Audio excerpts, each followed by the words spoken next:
นำศรัทธาญาติโยมใบพระสวดพุทธกุลธรรมกุลสังฆกุลนี้อัตมาภาพ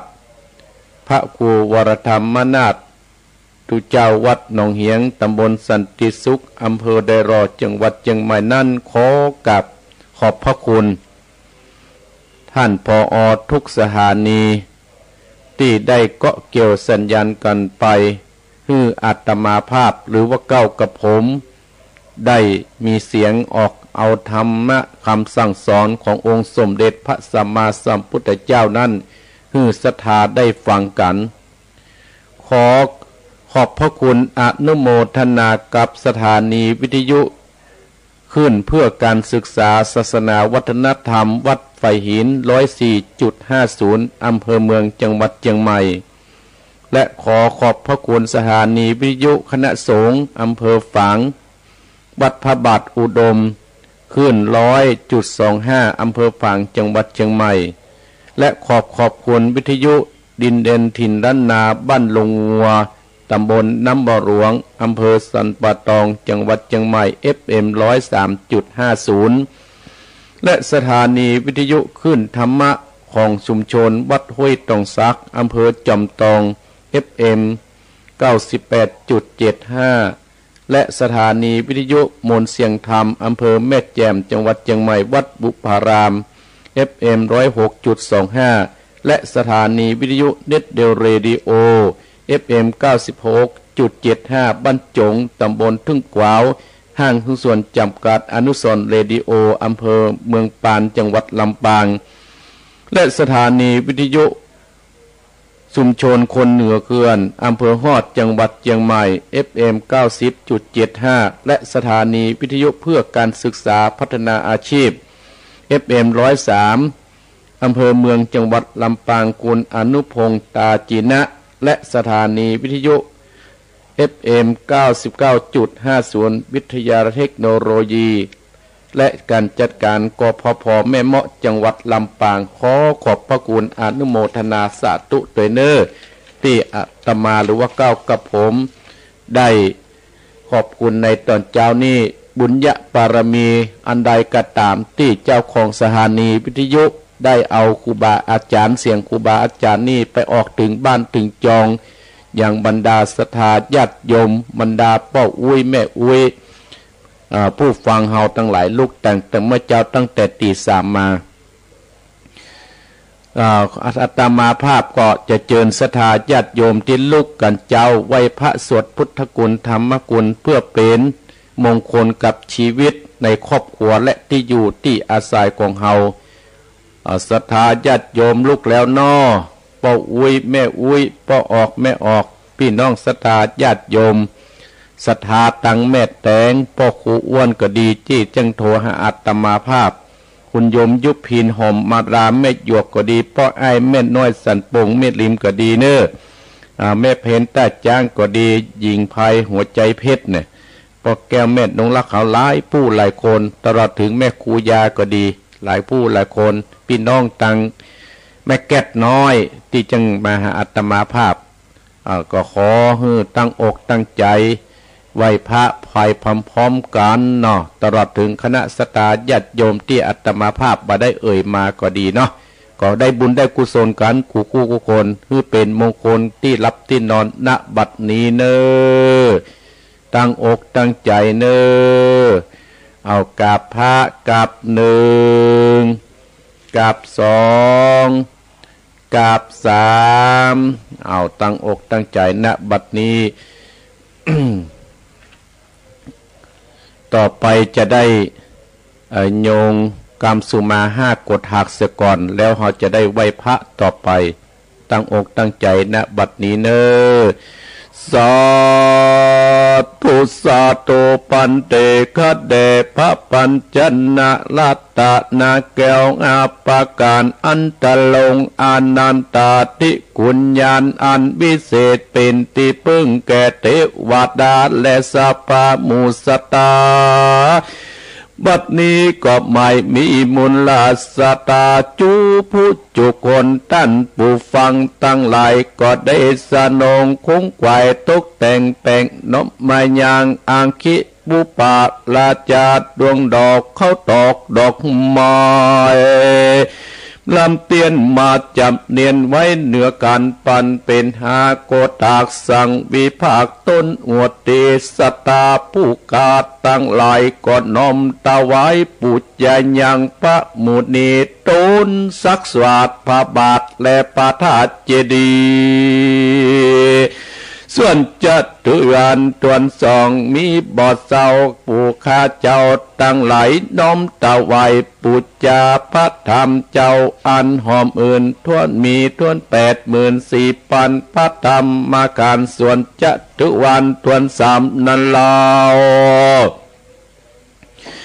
ก็จังน้อมตะไวปุจจายังพระสังฆเจ้าตั้งหลายไม่มีพระมหาอัญญาโกตัญญาเต็นเจ้าปืนเก้าเป็นปตันส่วนจัตุวันทวนสีและปัญจการทวนอาสตาภูขาตั้งหลายจะขอน้อมตะไว้ปุจจาและขอขมายังไม่สลีมหาโพธิลูกกาตนอันประเสริฐอันเป็นที่บังเกิดตัสสะโดสัพปัญญูเจ้าอันมีสักขะงามบอดเศร้าตวนตีใบหน้ากีดกนามีจัญญาลุ่งเรืองเป็นที่อยู่ปะพุทธแต่จะมุ่งตะลงญาณผู้ขาตั้งหลาย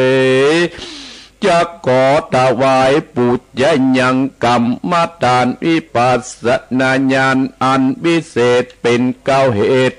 สัตตาผู้ขาตั้งหลายได้ไปจุรอดเบียงแก้วยอดเนหลับปานนั้นจุงมีเที่ยงแต่ดีขอปากแก้วเจ้าบุญมีตั้งห้าโกตากจงอนุญาตแล้วมวลมีตามคาถาบาลีว่าอัจจยังอาจารยโตปฏิการอาโตทิสวายตาดังนี้ ขอพระรัตนาแก้วเจ้าตั้งสามประการจงมีธรรมะเมตตาธรรมะเมตตาปะไอนาปฏิกัณหาลาโลดอุดเสียยังโตดโพดหึงอายกายเป็นอาโหสิกรรมอย่าได้กัดแก้วจากหุนตั้งไปสู่เวียงแก้วนี้หลับปานแก่สตาผู้กาตั้งหลายตั้งจุตนจุพระองค์เตียงแต่ดีอิมินาอังคิบุปาลาจาตานังบุจจากาลานาตานังนิปนะปัญจโยอนตุโนนิจังอะระหังสัมมาสัมพุทโธภะคะวาพุทธังภะคะวันตังอภิวาเทมิกาบสวะคาโตภะคะวะตาธัมโมธัมมังนัมมัสสามิกาบสุปฏิปันโนภะคะวะโตสาวกสังโฆสังฆังนะมามิกาบนะโมตัสสะภะคะวะโตอะระหะโตสัมมาสัมพุทธัสสะนะโมตัสสะภะคะวะโต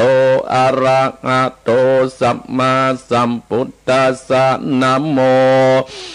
ตัสสะภะคะวะโตอะระหะโตสัมมาสัมพุทธัสสะ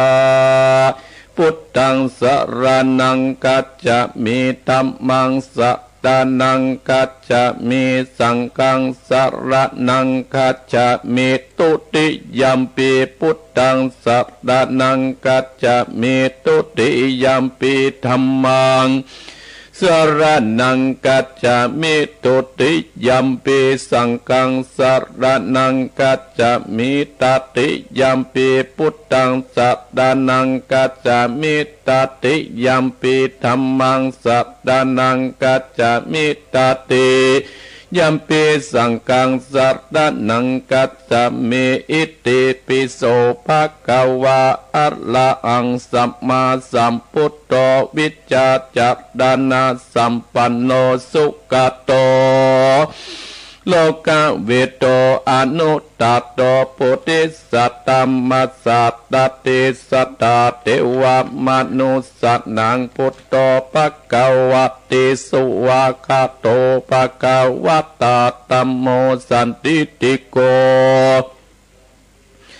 กะเรโกเออิปัจจิโกอุปนายิโกปัจจัตตังเวทิตาโพวิญโยอิติสุปฏิปันโนภะคะวะโตสาวกสังโฆอุจโจปฏิปันโนภะคะวะโตสวากาสังโฆญะญะปฏิปันโนภะคะวะโตสวากาสังโฆสามิจิปฏิปันโนภะคะวะโตสวากาสังโฆยะติตังจัตตาเรปุณเดสาปุกการะเอสาภะคะวะโตสวากาสังโฆอะอุนนโยปะอุนนโยตะกิจนโยอัญชเดกระนิโยอนุตตรังบุญญาเกตังโลกัสสติสาธุสัตตุปะปัญญาปัตตามีสามทิตาสาธุปะปัญญาปัตตามีวัดเวทดอมบิติยาปัตตามีอ้อมล้อมระวังดีศีระปัตตามีบางออกดาบเมตตาปัตตามีปัปเปตั้งปืนตานาปัตตามีเป็นปืนตั้งต่ออุเบกขาปัตตามีก็เป็นเวียงสัจจาปัตตามีเวทระวังดีเป็นไม่เต้าคันติปัตตามีกายเป็นออกดาบบังนาไม้และปืนไฟอาทิตานาปัตละมีปะไปจุแห่งแข่งแรงปับหมู่มานนาผีสังไปเพศทุกตะเวทิตนางทอดัดนีอาศจารย์เสือเมื่อปันอยู่กว้างน้ำนาตีกว้างต่อกว้างแตกตีฟองนานองเป็นเกาตอกดอกไม้มาปูจาพระเกณฑ์ไตสตันปะพุทธังเลยจุงมาไปโปรดจุงมา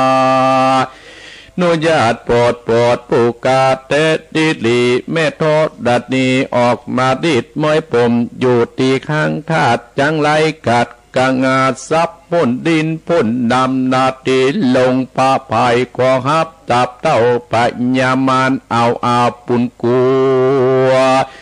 กับยกมือต้นหัวใส่กาผู้กานี้ชื่อว่าเป็นลูกศิษย์พระพุทธเจ้าตนมีบุญสมปันอันมากพระพุทธเจ้าจริงตั้งพระปัญญาปาลมีไว้เก้าจันตั้งไว้ตั้งหน้าก็ได้เก้าจันตั้งไว้ตั้งหลังก็ได้เก้าจันตั้งแต่หัวถึงตีนก็ได้เก้าจันตั้งแต่ตีนถึงหัวก็ได้เก้าจันเส้นว่าลูกปืนจากมาเสมอเหมือนปนเส้นอาก็บอดจักก็มากระได้ข้าพเจ้าเลยได้ไว้ว่าพุทธคุณนังธรรมคุณนังสังฆคุณนังพุทธอินตาธรรมอินตาสังฆอินตาอัสสะเมโตตานีผู้หยุดเหนือน้ำอยู่กำแผ่นดินกันกัลเนกุถึงคุณพระปิตาคุณพระบรรดาคุณครูบาอาจารย์คุณพระแก้วเจ้าตั้งสามพระการคือว่าคุณพระพุทธังคุณพระธรรมังคุณพระสังฆังคุณแดดคุณฝนคุณน้ำคุณลมคุณไฟคุณกุราชเจ้าก็ดีคุณป่าเจ้าตนเผาวนาก็ดีคุณดังอุตตลาก็ดีคุณพระปัจเจเจ้าก็ดีคุณแม่ทอดนีเจ้าก็ดีจุงมารักษากำนาจและกำลังยังตนตัวเองข้าพเจ้าและเจ้าของสถานีกู้สถานีและท่านผู้ฟังกู้คนในวันนี้ จิมเดชเตอพุทโธพุทธังรักษาธัมโมธัมมังรักษาสังโฆสังฆังรักษาพุทโธพุทธังอะระหังธัมโมธัมมังอะระหังสังโฆสังฆังอะระหังพุทโธพุทธังกันนาธัมโมมังกันนาสังโฆสังฆังกันนาพุทโธโภคธัมมังปิสังฆังมิตรอายุวันโนสุขังพลังสาธุสาธุสาธุโอมนะโมพระนะลายนามัสการถวายพระอินทร์ส่วนผู้อยู่เจ้าฟ้าแล้วเธอจริงเสด็จลงมาจากจันฟ้ามาถึงแม่น้ำอาจโนมาแล้วเธอจริงกำขวดแก้วมายื่นให้ตัวแห่งกูแล้วใจกูนี้ไปลดจางลดมาลดคนปีบาอยู่กลางเมืองลดคนเคืองและคนเหงา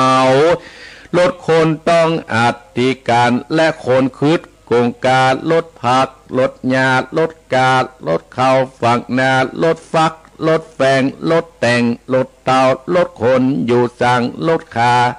มินขาคิงกล้วยอ้อยมะม่วงลดคนหาผัวอันยากอันลดมากลดปูลดงูคืนเฮือนลดจ้างเถื่อนเข้าบ้านลดแหงจับหลังกาลดเขียวลดงาลดควันเป็นภัยตั้งหลายแล้วเธอจริงจับตนต่อตนจับไปต่อไปตนมันฝากกับพระนาลายไปมันฝากกับแม่ทอละนีโอมพุทโธพุทธากำจัดออกไปองค์ธรรมโมธรรมันกับจัดเคาะออกไปอมสังโฆสังฆากำจัดเคาะออกไปเคาะตั้งหลายอย่าได้เข้ามาก้าวไกลในที่อยู่ที่อาศัยที่บ้านที่จองอมหูโลสวะหายอายุวันโนสุขังปะลังเอาละศรัทธาญาติโยมอาตมาภาพได้นำศรัทธาญาติโยมได้ไหว้พระสวดพุทธกุลธรรมกุลสังฆกุลเรียบร้อยและศรัทธาญาติโยมอันนี้มันก็จะเป็นมงคลที่อยู่ที่อาศัยที่หลับที่นอนของเฮาสิ่งเหล่านี้ศรัทธาญาติโยมมันบหารตัวแต่มันสบายที่ใจเฮาได้เนี่ยอันอย่างที่ถูกต้องถูกอกถูกใจเฮาแล้วศรัทธาญาติโยมที่ไปตามที่คุณธรรมไปตามที่ถูกคลองของธรรมของที่พระพุทธเจ้าได้กำหนดไว้มันเป็นที่ม่วนที่อกที่ใจของเฮาศรัทธาญาติโยมมาแล้วศรัทธาญาติโยมอาตมาภาพได้นำท่านทั้งหลายได้ไหว้พระสวดพุทธกุลธรรมกุลสวดปารมีเจ้าจันทร์ของครูบาอาจารย์ของครูบาเจ้าศรีวิจัยพร้อมได้มูลสมป่วยพึภายที่บ้านที่จองซึ่งมันเป็นมงคลของเฮาญาติโยมทั้งหลายอีพ่ออีแม่อานิสงส์แห่งการที่เฮาไหว้พระสวดมนต์เนี่ยมันเป็นมงคลเฮานะศรัทธาญาติโยมครูบาอาจารย์ตลอดถึงตำนานเปิ้นได้กำหนดว่ามี12อานิสงส์ด้วยกันมี12ข้อด้วยกัน1เปิ้นบอกว่าการที่เฮาสวดมนต์ทุกวันนี้มันเป็นมงคลแก่ตัวเองและครอบครัว2เป็นการบำเพ็ญภาวนาอย่างหนึ่ง3ทำให้จิตใจเฮาบังเกิดกุศลได้ง่าย4ทำให้ใจสงบสุข5เหมาะสำหรับการเตรียมตัวก่อนวิปัสสนากรรมฐาน6เป็นบุญที่ได้กล่าวคำศักดิ์สิทธิ์ที่พระพุทธเจ้าได้บัญญัติไว้7สวดมนต์เพื่อถวายเป็นพุทธบูชา8เป็นการป้องกันภัยวิบัติที่เกิดขึ้น9เป็นความสำเร็จในสมบัติทั้งปวง10เพื่อให้ทุกข์ต่างๆหมดไป11เป็นการขจัดภัยต่างๆที่เกิดขึ้น12เป็นการบรรเทาความเจ็บปวดนานาต่างๆที่เกิดขึ้นกับตัวเฮาอีพ่ออีแม่ศรัทธาญาติโยม อันนี้คืออานิสงส์แห่งการสวดมนต์ที่ปาปีป้ออีแม่ก่อนที่อาตมาภาพจะได้นำหลักธรรมะคำสั่งสอนขององค์สมเด็จพระสัมมาสัมพุทธเจ้านั้นได้มาอู้ได้มาจาตั้งแต่เวลาตี 4 ถึง 6 โมงเมื่อเจ้าสตาญาติโยม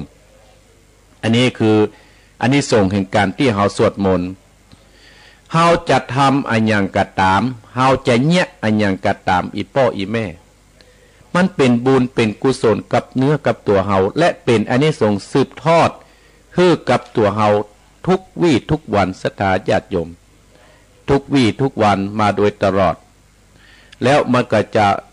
ไปถึงลูกถึงหลานหานว่าพ่อแม่พ่ออุ้ยแม่อุ้ยพ่อออกแม่ออกเฮาได้ทำไปอีแล้วลูกเฮาก็จะปฏิบัติตามเพราะว่าเฮานั่นได้มาเกิดมาเป็นโคนเกิดมาเป็นมนุษย์นี่ก็เพราะว่าต้นทุนบุญกุศลเฮาสูงเฮาถึงได้เกิดมาเป็นมนุษย์และเป็นคนยิ่งเฮาได้เกิดมาเป็นมนุษย์และเป็นคนมันแสนยากเนื้อศรัทธาญาติโยมแสนยากแล้วเฮาได้เกิดมาเป็นคนและเกิดมาเป็นมนุษย์แล้วเฮาได้ครบ32ประการเนี่ยยิ่งมาเป็นบุญเป็นกุศลเมื่อเฮาเกิดมาครบ32ประการเนี่ยศรัทธาญาติโยมเฮาก็ต้องใจองค์ประกอบ32ประการที่เฮาได้เกิดมาเป็นคนเป็นมีบุญแล้วเฮาก็ต้องประกอบให้มันเป็นบุญเป็นกุศลกามจูอุดหนุนเฮาเอาไว้กินในภายภาคหน้าศรัทธาญาติโยม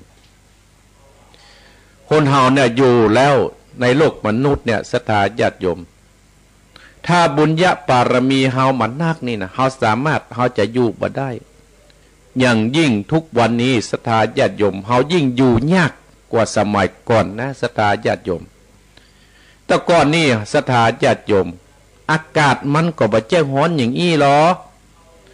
เฮาก็บ่แจ้งหานว่าโรคภัยไข้เจ็บเกิดขึ้นอย่างอี้เนาะอาตมาภาพนี่นะศรัทธาญาติโยมมันนึกว่ามันจะเกิดขึ้นวิปริตวิปเภทอย่างอี้นะศรัทธาญาติโยม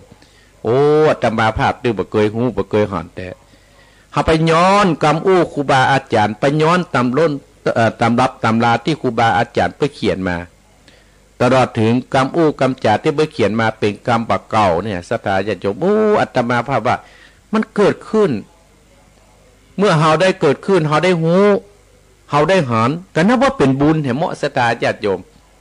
ถ้าเฮาอยู่รอดตลอดฟังอันนี้มันก็เป็นบุญศรัทธาญาติโยมอันเนี้ยเฮาได้เป็นบุญเฮาได้ฮู้ได้หานศรัทธาญาติโยมญาอาตมาภาพภูมิใจล่ะศรัทธาญาติโยมบรรดาพ่ออุ้ยแม่อุ้ยพ่อออกแม่ออกขนาดโลกอย่างนี้เนี่ยโควิด19เกิดขึ้นนะหันศรัทธาญาติโยมที่ทยอยกันมาหาอาตมาวันก่อนนั้นก็แม่จรูนเนาะแล้วหลายผู้หลายคนที่ปากันมาอาตมาตะวันนี้ก็มีป้าเอ็ดเนี่ยอยู่บ้านแห่งดงที่จังขำน้อยพร้อมด้วยญาติพี่น้องเปิ้นมาหาอาตมาภาพมาพอค่ำแล้วศรัทธาญาติโยมวันก่อนนั่นก็อยู่บันทีเพิ่นมาเพิ่นซ้อหาวัดหนองเหียงนี่อย่างต้องซ้อหาวัดหนองเหียงศรัทธาญาติโยมก็เพราะว่าวัดหนองเหียงนั้นมีชื่อมีเสียงมันอยู่ในหูเว้ยเพิ่นโพสไปแบบปุ้นตั้งปุ่งจอเพื่อสถาเพื่อขึ้นน่ะปูนเราฮะถ้ามาก็บ่ดีใกล้หัวเนาะโอ้มาเพียแม่อุ้ยว่าโอ้ท่านพระครูโทรหาท่านพระครูนี่นะเบอร์ที่ว่า082855น่ะ88572225ยังบ่เปิดปิดมันยิ่งหยังเราว่าโอ้อาตมาภาพนั่งอธิบายให้กดเท่านะศรัทธาญาติโยมเป็นหน้าขีดแนวขานว่าเฮายังบ่เปิดโทรศัพท์ก็ฟังหูเพิ่นบ่ค่อยดีศรัทธาญาติโยมจะเป็นได้ขยับเข้าเพื่อให้ศรัทธาเพิ่นเข้าใจว่าเบอร์ตัวนี้เนี่ยมันเป็นเบอร์วิทยุเนอเบอร์ส่วนตัวอาตมาภาพ0871774469นี่กาเองคนเท่าจัดเพื่อเข้าใจนะโปข้ามเนอะศรัทธาญาติโยมอันเนี้ยศรัทธาญาติโยมเขาอยู่ทุกวี่ทุกวันเขาต้องเข้าใจซึ่งกันและกันการบ่เข้าใจซึ่งกันและกันเนี่ยศรัทธาญาติโยมอยู่ยากเห็นมั้ยยิ่งสมัยนี้และสมัยต่อไปเขาจะอยู่ยังไงเพราะฉะนั้นเขาต้องเอาบุญกุศลเนี่ยเป็นเสบียงห่อไว้กินในไปภาคหน้าศรัทธาญาติโยมเฮาทั้งหลาย อาตมาภาพขออนุโมทนาขอบคุณศรัทธาที่เป็นสะพานบุญให้อาตมาภาพแม่ยุพินหอมมาราแม่หยวกก็ดีพ่อไอ้เม็ดน้อยสันปงเม็ดริมก็ดีตลอดถึงแม่เพนตาจางยิงหัวใจเพชรก็ดีและพ่อแก้วแม่นงรักตังนี้ก็ดีแม่พงศรีวังมุ่นนี่ก็ดีขอบคุณศรัทธาญาติโยมตลอดถึงแม่เพนคำโพธาแม่เฮียที่ได้ร่วมทำบุญกับอาตมาภาพที่ได้ฮือแม่พัฒนันเนี่ยอาตมาภาพขอบพระคุณนะแม่พัฒนันเนอร์ที่ได้มาร่วมทำบุญสร้างบุญญาปารมีในการที่อาตมาภาพเนื่องจากปีนี้ศรัทธาอาตมาภาพโชคดีนะ โชคดีแต่โชคดีของคนอื่นเนี่ยเพิ่นถูกรางวัลที่1เนี่ยศรัทธาจะจำโชคดีกว่าอาตมาภาพ1โดนพายุหอบเอาหลังคาศาลาหลังเก่าของอาตมาภาพที่อาตมาภาพได้สร้างเมื่อสมัยครูบาอาจารย์ครูบาอินครูบาคำตัดได้สร้างให้อาตมาภาพตลอดถึงครูบาอาจารย์ที่เพิ่นมาเข้ากล่อมสมัยก่อนโอ้โชคดีหอบไปแต่ยังมีศรัทธาญาติโยมเพิ่นมาสนับสนุนอย่างอีพ่ออีแม่พี่น้องศรัทธาที่มาห้อยมาหอมอาตมาภาพนี่นักหนาพอสมควร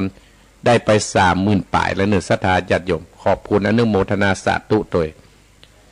แล้วมาโจกที่2เนี่ยโจกคนเสี่ยงคนตายศรัทธาญาติโยมอยู่เนี่ยอยู่ในวัดของอาตมาภาพเป็นแม่ที่เพิ่นตายไปอายุ71อาตมาภาพดูแลมาตั้งแต่อายุประมาณได้20กว่าปีอาตมาดูแลมานี่นะผัวเพิ่นก็มีศรัทธาญาติโยมแล้วก็เป็นคนหลายญาติตัวเอ้ง่ายเนาะเพิ่นก็มามีไผมาดูแลเท่าใดอาตมาภาพเอาไฟออกกาไฟไป20ปีนะศรัทธาญาติโยมน้ำกล้ากินไปบางครั้งนี่ศรัทธาญาติโยมประเดี๋ยวเมื่อก่อนมันมามีไอ้ก็ที่เพิ่นแจกกันเนี่ยที่เพิ่นเอาไปจอบมานี่นะเพิ่นไหวเนี่ยคนละครึ่งละแข่งนี่นะที่เพิ่นรัฐบาลให้เมื่อก่อนมันมีเราศรัทธาญาติโยมอาตมาภาพต้องแบ่งปันส่วนให้เพิ่นกินหลังมานี้เพิ่นก็มีนี่เพิ่นก็เอาไป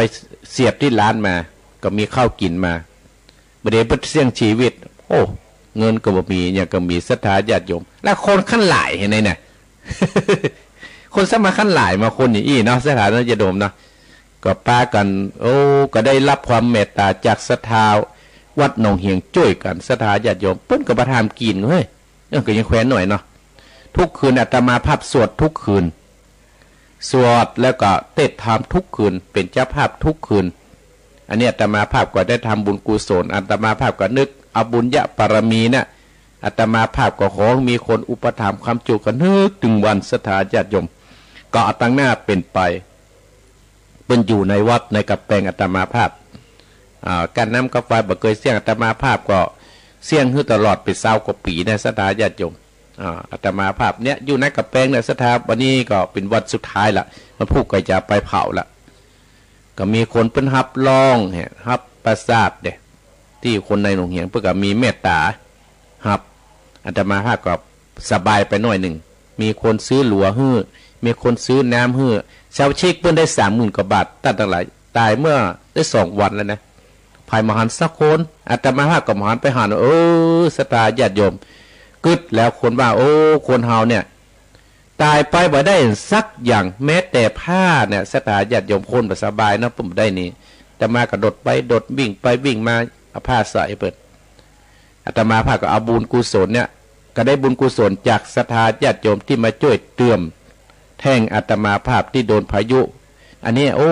มันก็เป็นบุญเป็นกุศลกำจูอุ่นทับไปวัฒนาขอขอบพระคุณศรัทธาญาติโยมแม่ยิงแม่นี่แม่เพนตาจางยิงภายใจเพชรหัวใจเพชรนี่เปิ้นกาตวานี่ก็มาร่วมทำบุญกับอาตมาภาพ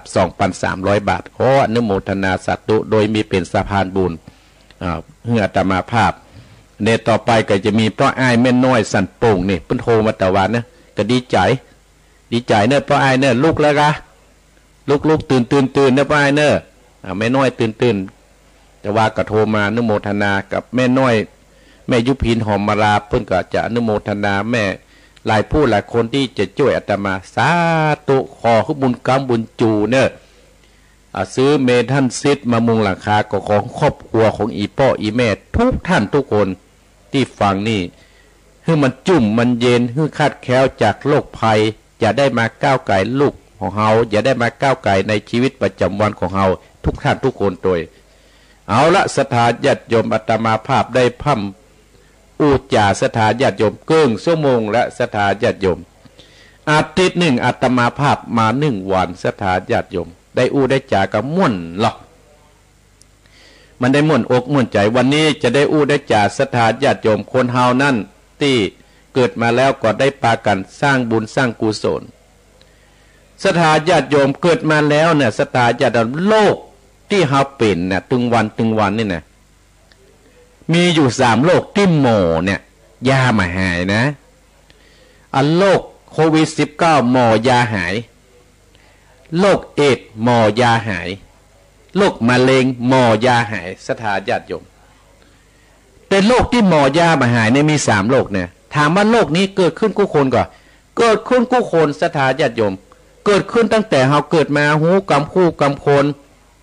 เป็นละอ่อนขึ้นมาอายุ7-8 ขวบก็เป็นละสถานญาติโยมแต่หมอยาตึงมาหายแต่ภายจะยาหายให้จะอาตมาได้ยาหายก็ฮะเนี่ยเป็นหมอแล้วกับจ่ายกันนะโรคที่เกิดขึ้นกับคนที่เฮามี3โรคที่ยามาหายสถานญาติโยมนั่นก็คืออย่าง1โรคที่เกิดขึ้นนี่คือโรคความโลภที่มีในใจคนเฮา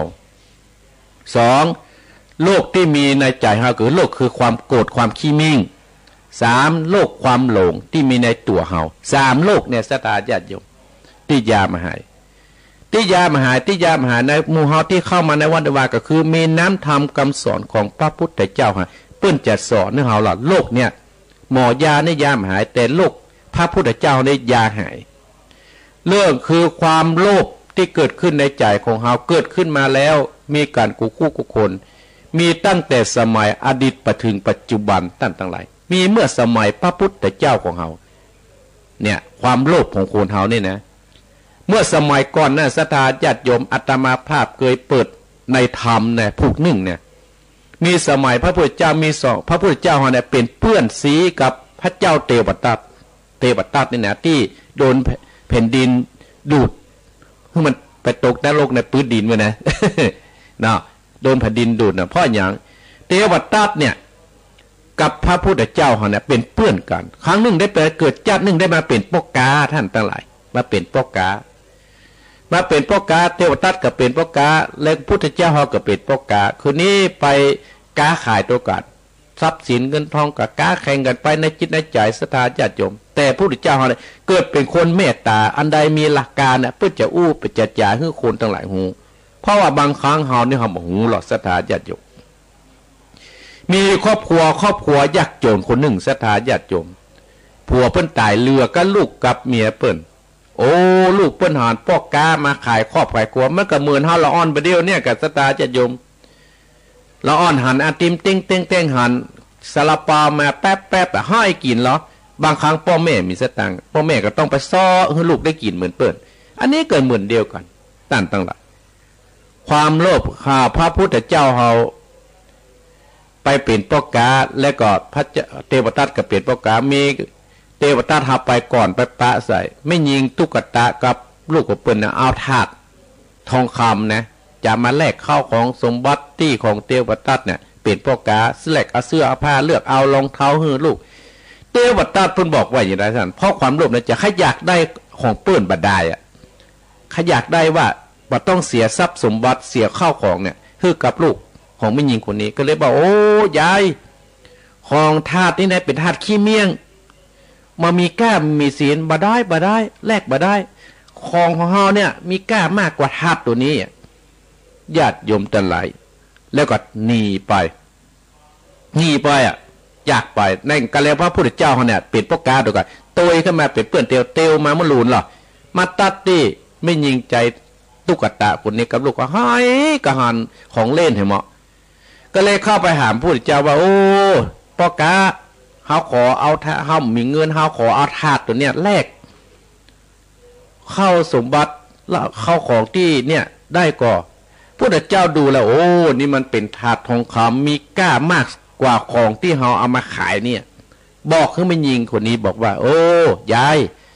ของเฮาเนี่ยมันน้อยกว่า ทาสของยายเนอบ่ได้มาเอาบ่ไว้ของเฮามีราคาหน่อยมีหญิงคนนั้นตกใจปัจจัยแกแต่กี้เพื่อคือจะว่ามีพวกการนั้นยังว่าถัดไปถัดขี้เมี่ยงเนี่ยก็แม่หญิงคนนี้ก็เล้าลมเพราะพระพุทธเจ้าเขาปิดพวกการก็ในผลสุดท้ายก็แลกเอาของทั้งหมดเลยสถานญาติโยมพระพุทธเจ้าเขาก็ได้ถัดตัวนั้นไปอีพ่ออีแม่นึกใจได้เตวตัดขึ้นว่าอยากได้ของเปิ่นมีความโลภในใจแล้วก็ปิ๊กมาแหมกันมาหาไม่ยิงกันเนี่ยไม่ยิงกันแล้วโอ้พ่อกาเฮาเอาแลกของพ่อกาเพื่อนของพ่อกากาปล่อยเรียบร้อยแล้วโปโตสตาญาติโยมเตวตัดหูว่าพุทธเจ้าเปื่อนเพื่อไปโกรธความคิดโลภอยากได้ก็ล้นตะก้นกับสถาญาติโยมล้นตะก้นเปิ่นพุทธเจ้าเฮาก็ข้ามเหือไปแล้วเหือข้ามไปเหือมันมีแล้วเตวตัดอยู่ลายแพ้อาฆาตพุทธเจ้าว่าความขี้โลภอยากได้ของได้อาฆาตพระเจ้ากูจะเป็นศัตรูมึงตั้งแต่วันนี้เป็นต้นไปยุ่มขี้ทรายมาท่านทั้งหลายกูจะเป็นยุ่มขี้ทรายมากลับหนึ่งเป็นศัตรูกับพระพุทธเจ้าเฮาด้วยความโลภตั้งแต่อดีตถึงปัจจุบันถึงวันนี้ในน้ำในธรรมเพื่อกันเลยเล่าพระเจ้าเทวทัตกับพระพุทธเจ้านะเป็นอันนี้กันขนาดพระพุทธเจ้าเฮาจะตรัสรู้ไปบิณฑบาตกิ้งไปหินลงบนดอยมากิ้งเสไปหินจะฆ่าพระพุทธเจ้าเนี่ยหน้าตามเนื้อตามธรรมคนเฒ่าคนแก่ทั้งสตาญาติโยมอันนี้คือว่าความโลภเฮาก็เฮือนได้กันตามนะสถาญาติโยมสร้างบุญยะปริญญาอีป้ออีแม่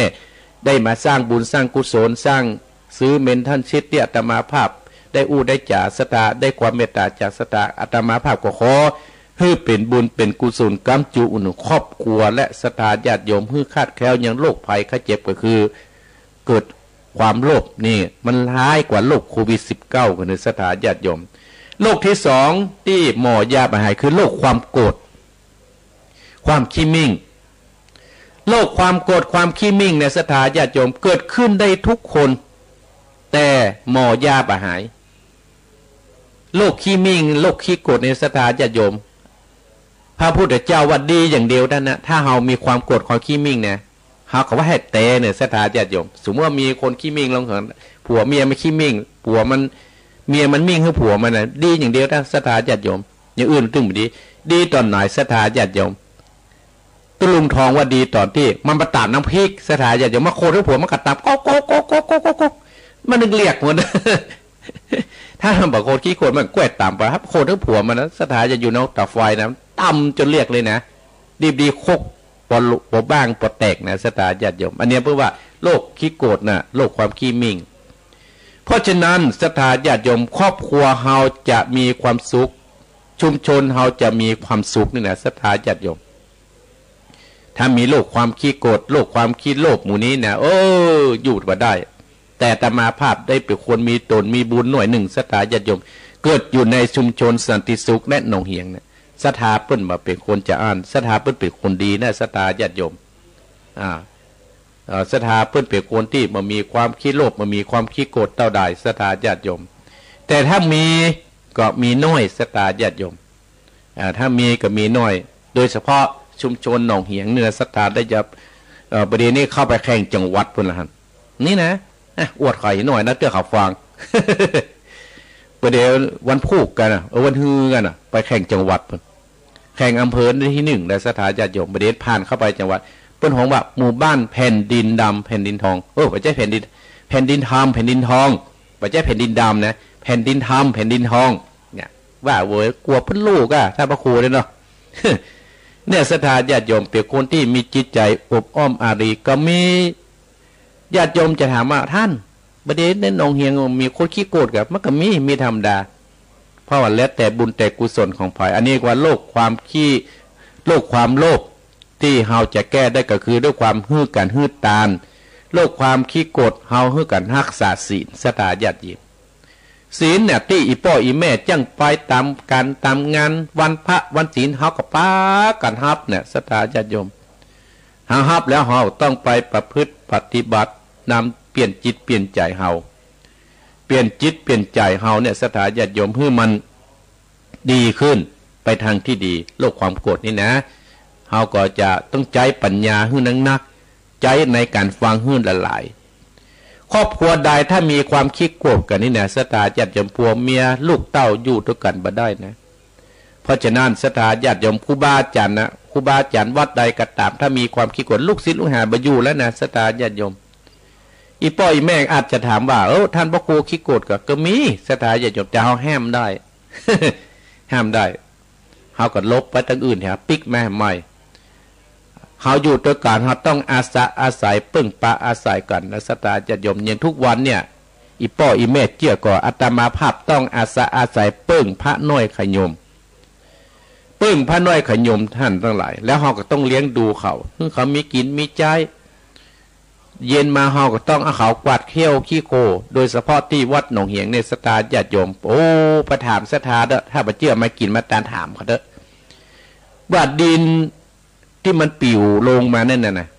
เฮียเบอเนี่ยต้นไม้ต้นตอกนะสถาบอกว่ามาเก็บนะสถาเฮาก็ได้พระน้อยขยมเนี่ยสถาญาติโยมโอ้ช่วยกันเก็บไปเขี่ยช่วยกันไปเพี้ยวหมื่นก็มีเหตุการณ์เกิดขึ้นอันเนี้ยศรัทธาญาติโยมอันนี้เฮาก็อยู่ที่ระดับผู้นำที่เฮาจะช่วยครูบาอาจารย์ทุกรูปทุกตนเพื่อสอนลูกศิษย์ลูกหาเขาลูกศิษย์ลูกหาภายมันศรัทธาญาติโยมมาวัดมาวาหันมันสะอาดก็ชื่นใจอย่างวันนั้นก็แม่จรูนเขาเนี่ยที่เปิ้นมาเนี่ยโอ้เปิ้นก็ว่าโอ้วัดนี้วัดน้อยๆเนาะก็สะอาดดีก็อาตมาว่าโอ้อาตมาภาพนี่บัดใจแต่เนี่ยนักก็มีลูกศิษย์ลูกหาอาตมาภาพอย่างวันนั้นก็มีแม่วิลาเขาเนี่ยเปิ้นมาสถาญาติโยมแม่สุกแก้วเปิ้นมาจากพวกที่ไหนก็ดงหานาคที่เปิ้นมาแต่วันนั้นโอ้เปิ้นก็มาอยู่นี่มึนเนอะแต่ว่านี่กับแม่ป้าแอดอยู่จังคำน้อยเปิ้นกับมันมึนมากับลูกกับหลานเปิ้นก็เอวไปเพียวห้องน้ำมาปุ๊บเนี่ยสถาญาติโยมเปิ้นยังมาขึ้นปฏิพระเจ้านะเปิ้นไปห้องน้ำก่อนนะสถาญาติห้องน้ำเหมือนเป็นบ้านหลังเอาเพราะฉะนั้นอีพ่ออีแม่อยู่บ้านอยู่จองนะห้องน้ำก็สำคัญเนอะจะเอาผ้าตากไว้ดังบนมันเนอะ เปิ้นนั่งก็ว่าได้นะโรคที่สามคืออย่างโรคความหลงโรคความหลงเนี่ยสถาญาติโยมโรคความหลงเนี่ยเขาจะหลงหั่นหลงนี่หลงกำอู้บางคู่ลูกบางคนเขาก็จะหลงกำอู้วันความหลงเนี่ยสถานหลงนี่ลืมพ่อลืมแม่เนี่ยลืมที่อยู่ที่อาศัยเขาเนี่ยโอ้อู้จากกับสถาญาติโยมเนาะ45 นาทีแล้วอีพ่อแม่โอ้ต่อไปสักถึง8 โมงดีกันเนาะอาทิตย์หนึ่งมาเถื่อนะสถาญาติโยมเนาะความหลงเนี่ยลำทำหาลืมพ่อลืมแม่ลืมที่อยู่ที่อาศัยลูกคนใดก็ตามสถาญาติโยมฮัลโหลงไปตั้งแสงสีนะลืมพ่อลืมแม่ละพ่อละแม่เป็นย่อมย่านะอาตมาภาพหันมาหลายคนนะสถาญาติโยมโอ้ละพ่อละแม่อยู่ตามบ้านตามจองละพ่อแม่ไปใส่สารลมยายแห่พ่องละพ่อละแม่อยู่สองตายายหวังพ่องได้กินดิบอินดีละสถาญาติโยมมาบ้านเฮานี่บ่ค่อยมาละสถาญาติโยมโอ้ฮ้อนอีพ่อฮ้อนอีแม่ตะก้อนก็อยู่บ้านเฮาไปเดี๋ยวเขาไปอยู่ห้องแอร์เวียงบุตรลืมพ่อลืมแม่พอเข้ามาดูแลพ่อแม่แต่ใดหลายผู้หลายคนอาตมาก็มีสถาญาติโยมหลังอาตมาภาพนั้นตะก้อนกลับมาหายหมดละ เขาไปหลงอยู่ในแสงสีเพราะฉะนั้นสิ่งเหล่านี้เฮาตายไปเฮาบ่สามารถที่จะไปได้เฮานึกอีกทีนึงก็นึกถึงว่าถ้าเฮาจะไปเนี่ยเฮาจะตายรับตารับโลกเฮาต้องกลับมารับตารับโลกที่บ้านที่จองเฮาอยู่แน่นอนเพราะฉะนั้นเฮาต้องช่วยมาพัฒนาช่วยมาดูแลพ่อดูแลแม่ของเฮาทุกวันนี้ศรัทธาญาติโยมคนเฮานั้นนะเป็นเจ้าพุทธเฮาต้องมีเป็นคนที่เข้าวัดเข้าบานะเฮาจะต้องหนักแน่นเนี่ยหนักแน่นในพระธรรมคำสั่งสอนของพระพุทธเจ้าถ้าเฮามาหนักแน่นเนี่ยศรัทธาญาติโยมจะทำเฮาเหวนะแล้วเฮาจะลงไปจังอื่นนะในฐานะที่เฮาเป็นคนเข้าวัดเข้าวานะอีพ่ออีแม่บอกว่าเรื่องใดก็ตามที่มากระทบในจิตในใจเฮามีหลักปฏิบัติอยู่ว่าทุกอย่างที่คิดทุกอย่างที่ทำทุกอย่างที่กำอู้และจะถือหลักวิชาของพระพุทธเจ้านะให้มั่นนั่นคือความถูกต้องและเป็นใหญ่บัดใจอารมณ์ตัดสินใจศรัทธาญาติโยมดังนั้นเวลามีปัญหามากระทบกระทั่งกับภัยก็ตามเฮาก็ต้องใจหลักวิชาคือเอาตัวเป็นที่ตั้งอย่าใจอารมณ์เป็นที่ตั้ง ถ้าเฮาใจอารมณ์กับคนใดก็ตามถือว่าเสียศักดิ์ศรีของคนเข้าวัดแน่สถาญาติโยมทั้งหลายอีพ่ออีแม่ที่เข้าวัดเข้าวานะในฐานะเฮาเป็นคนเข้าวัดเข้าวากินตันบอกว่าเรื่องใดก็ตามที่มากระทบในจิตใจเฮาต้องมีหลักปฏิบัติอยู่ว่าทุกอย่างที่คิดทุกอย่างที่ทำทุกอย่างที่พูดเฮาจงใจหลักวิชาของพระพุทธเจ้าฮื้อนักฮื้อมั่นนั่นคือความถูกต้องอย่าถือว่าความถูกต้องเป็นใหญ่บัจจัยอารมณ์เป็นใหญ่ให้ใจความถูกต้องเป็นใหญ่สถาญาติโยมดังนั้นเวลาที่มีเรื่องกระทบกับภัยก็ตามเราต้องใจหลักวิชาความเป็นตัวที่ตั้งอย่าใจอารมณ์เป็นตัวตั้งถ้าเราใจอารมณ์กับภัยแล้วถือว่าเราเสียศักดิ์ศรีเป็นคนที่หาเข้าวัดเข้าวาเนี่ยสถาญาติโยมอีพ่ออีแม่พี่น้องสถาญาติโยมเฮาทั้งหลายดอกอาตมาภาพใจเวลาอู้จาช่วงนี้นะสถาญาติโยมก็ได้ใจเวลานักพอสมควรรู้สึกว่าการถ่ายทอดสดของอาตมาให้มันล้มในสถาญาติโยมที่เข้ามาแต่กี้ก็มีโยมเสรินทิพย์บุญเลิศอยู่กรุงเทพโยมจันทากองมูลโยมสุกัญญาแก้วสุยะอยู่พุ่นกัดจอมตองบุญสถาญาติโยมอันนี้เพิ่นรู้ตลอดอนุโมทนาโอ้โยมแม่จันเพนคำโพธาเนี่ยเจ้าของหอได้ฮับได้เนื้อแม่เนื้ออนุโมทนาก็ขอฮืออายุมั่นควรยืน100 สาวโยมแม่จันเพนจันทาและขณะนี้โยมป้าติ๋มอยู่แม่วางอนุโมทนารักษาสุขภาพเนอโอ้อนุโมทนาตั้นตะวันชัยกุยแรวัดชิมพีมงคลเนอวันนี้จะได้ปาสถาญาติโยมมาซื้อเป็นเทนชิตวันนี้ก็จะมาขี้คนก็จะหูเนอะก็จะเตรียมน้ำเย็นมาเกี่ยวข้างงานแล้วกับปลากับปนิยมคณะสถาบัติชิมพีมงคลบ้านแม่เพื่อจะแบวัดอัตมาภาพลืมไปหันขอบคุณท่านตะวันเจ้าวาดเนอะยมใส่โพนกันทะยวงม่วงโตนโยมเบชายโยมแดงน้อยอันนี้ก็อนุโมทนาที่มาสละบาสละแห่งร่วมกับพระโคนกระเบื้องไปขว้างโคนขี้โคไปขว้างโคนกระเบื้องโคนขี้โคเนี่ยศรัทธาญาติโยมมันเป็นธรรมะนะอันอย่างคือสิ่งที่มันบดีในจิตในใจคือความขี้มิ่งความขี้โกรธเนี่ยมีในจิตในใจเหมือนกับขี้โคศรัทธามันได้ถ้าเพี้ยวหับปาดหับเพี้ยวหับล้างมันก็จะเป็นมงคลกับตัวเฮาอันนี้อนุโมทนาสาธุศรัทธาญาติโยมมีเหตุการณ์บทหนึ่งศรัทธาอีพ่ออีแม่นึกเอาไว้ในจิตในใจนึกเอาเนี่ยใบมีดโกนที่ถึงว่าเตี้ยบ้านมันคมนะศรัทธาญาติโยมใบมีดโกนเนี่ยหักโกนหัวได้หรอแต่มันไม่สามารถตัดต้นไม้ได้นะขวานหรือมวยที่แข็งแรงที่สุดแต่ไม่สามารถโกนหนวดได้เนี่ยคนเฮาทุกคนต่างมีความสำคัญและมีหน้าที่ของตัวเองก่อนกูคู่กูคนจำไว้เนอะศรัทธาญาติโยมหน้าที่ไผหน้าที่มันเนอะจำว่ามีดโกนที่คมที่สุดสามารถโกนหัวได้แต่ไม่สามารถตัดต้นไม้ได้ขวานหรือว่ามวยที่แข็งแรงที่คมที่สุดแต่ไม่สามารถโกนหนวดได้แต่ให้จำว่าคนเฮาเกิดมาทุกคนต่างมีความสำคัญเหมือนกันและมีหน้าที่ของตัวเองกันกูคู่กูคนเอาละศรัทธาญาติโยมอาตมาภาพอนุโมทนาสาธุตัวเนอะอาตมาภาพนี่จะบอกภาคและศรัทธาญาติโยมเพราะว่าอยู่เวลามันน้อยนี่ล่ะหาว่าเวลามันน้อย อยู่กับศรัทธาญาติโยมถึงเวลา6 โมงเนอะประเด็นนี้จะเสี่ยงไป1 ชั่วโมงละศรัทธาญาติโยมก่อนที่จะเสี่ยงก่อนที่จะถึงตี 5ที่จะเปิดสายนี่ก่อนที่จะเอาธรรมมาเทศนี่นะก็อนุโมทนาเจ้าศรัทธาที่ได้มาร่วมกินร่วมทานกับอาตมาภาพซื้อเมนท่านเสร็จต่อจากวันนั้นเนอแต่ลังเม็ดละ100 บาทก็ขออนุโมทนากับโยมแม่สีทรชัยประกันหนองบัว5 เม็ด500 บาทคุณโยมแม่พัฒนานเจียงใหม่5 เม็ด500 บาทและอนุโมทนากับโยมแม่เพนคำโพธาแฮม1,000 บาท10 เม็ดและโยมแม่เทียมจานคนเที่ยงหัวฝ่ายบ้านพัฒนาเวียงป่าเป้า5 เม็ด500 บาทโยมแม่คำมามัดนิวันหัวฝ่ายพัฒนาเวียงป่าเป้า10 เม็ด1,000 บาทแม่อ๋องกะทามันสันปะเคส50 บาทแม่บัวผ่านปัทาน100 บาทแม่สอน ปะโดนสาบาทและโยมโยมสุรีนิรันดร์บ้านพัฒนาทรายทองบ้านพัฒนาทรายแก้วอำเภอสันทราย300 บาทอนุโมทนาสาธุเนอตกไปก็ขอบางทัดไผ่ตกไปก็เจยเอิ้นมาตัวเนอ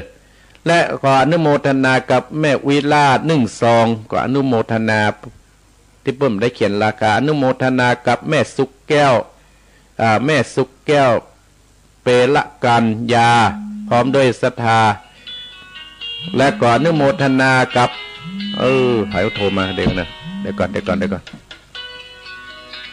ก็ว่านะได้ลืมปิดโทรศัพท์เนี่ยไปยังได้บอกคือโทรแต่ฝ่ายมูเนอร์ฮับสายก่อนเนาะเพิ่นได้โทรมาแล้วเจริญปอนไปสาเจ้าท่านพระครูเจ้ายังว่าจะอนุโมทนาเนอเจ้าฟังว่าสั่งกับเจ้า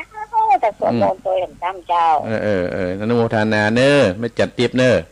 เจ้าอนุโมทนาสาธุอนุโมทนาเนอเจริญปอนพ่อครูก็บอกว่าใจเย็นอย่างนั้นเจริญปอนเนอเจ้าเจริญปอนศรัทธาอนุโมทนาจุดที่ไหนแล้วแม่สุกแก้วเนาะแม่วิและก็ป้าจันนวลปุกปันบ้านดงหานาฏ200 บาทแม่สุวรรณบ้านดงหานาฏ40 บาทนางสาวณภศรเป็นปรกัญญาร่วมทำบุญสร้างหลังคาแห่ง1 ซองอันตมาภาพก็จะรอให้คณะกรรมการเพื่อเอาไปจ่ายให้เตซองคนเดียวขอเถอะนางวิไลห้วยม่วง1 เม็ดไปเขียนนี่อุทิศให้กับเจ้ากรรมนายเวร1 เม็ดและอนุโมทนากับพ่อไพบูลย์แม่จรุนปกปิงเมืองบ้านป่า5ตำบลสุเทพอำเภอเมืองจังหวัดกาฬเทศเนี่ยและอนุโมทนากับนายอานานต์เด็กกันเนอเด็กกันเนอเด็กกันเนอสมาเนอนายอานานต์นางรุจิพันธ์ปัญญาอันนี้ก็มาและหลังคานี่นายเกษมนางบุญจันทร์วงศ์เนาะแม่นางนายบัวคำเพื่องจันทร์ดวงหานาฏอันนี้อนุโมทนาสาธุเนอนางประภัสสรแล้วก็แม่ป้าแอดตะวาบ่ได้บอกราคาก็อาตมาโทรก็โทรเจริญปอนขอให้ข้าเจ้าท่านพระครูแม่อุ้ยอินอยู่เสมอบ่ได้ร่วมทำบุญแม่อุ้ยก็ฟังท่านพระครูอยู่นะบ่เป็นหยังอุ้ยเนออุ้ยอินเสมอปล่อยโลกมันหายไปจากไปไม่ตาดีอนุโมทนาเนอเดี๋ยวก็ฟังธรรมเนอเจริญปอนเปิดโอกาสให้โทรแล้ว0828857225เนอพายเจ้าโทรให้ห้ามหอมหน้าหมอยเนี่ยหอมปุ่นหลังหมอย087ปุ่นเนี่ยห้ามโทรเรื่องหอมเด็ดขาดโทรมาถามปัญหาได้โทรมาว่าฟังแล้วเนออีกก็ได้อยู่หั่นอยู่นี่ตัวเนอบอกตัวเนอโทรมาพี่น้องฟังมาโทรมาพี่น้องฟังเอาไกลๆก่อนแม่แตงแม่ลิมป้าไอ้ว่าจะได้ป้าไอ้ว่าจะได้ป้าไอ้ว่าจะได้ก็โทรมาเนอโทรมาป้าไอ้แม่น้อยเขาดีก็ดีโทรมาเนอสถาญาติโยมนะก็ขอให้เป็นบุญเป็นกุศลโทรมาได้เนออาตมาเปิดให้โทรแล้วนะเปิดให้โทรแล้วเนอเปิดให้โทรแล้วโทรมา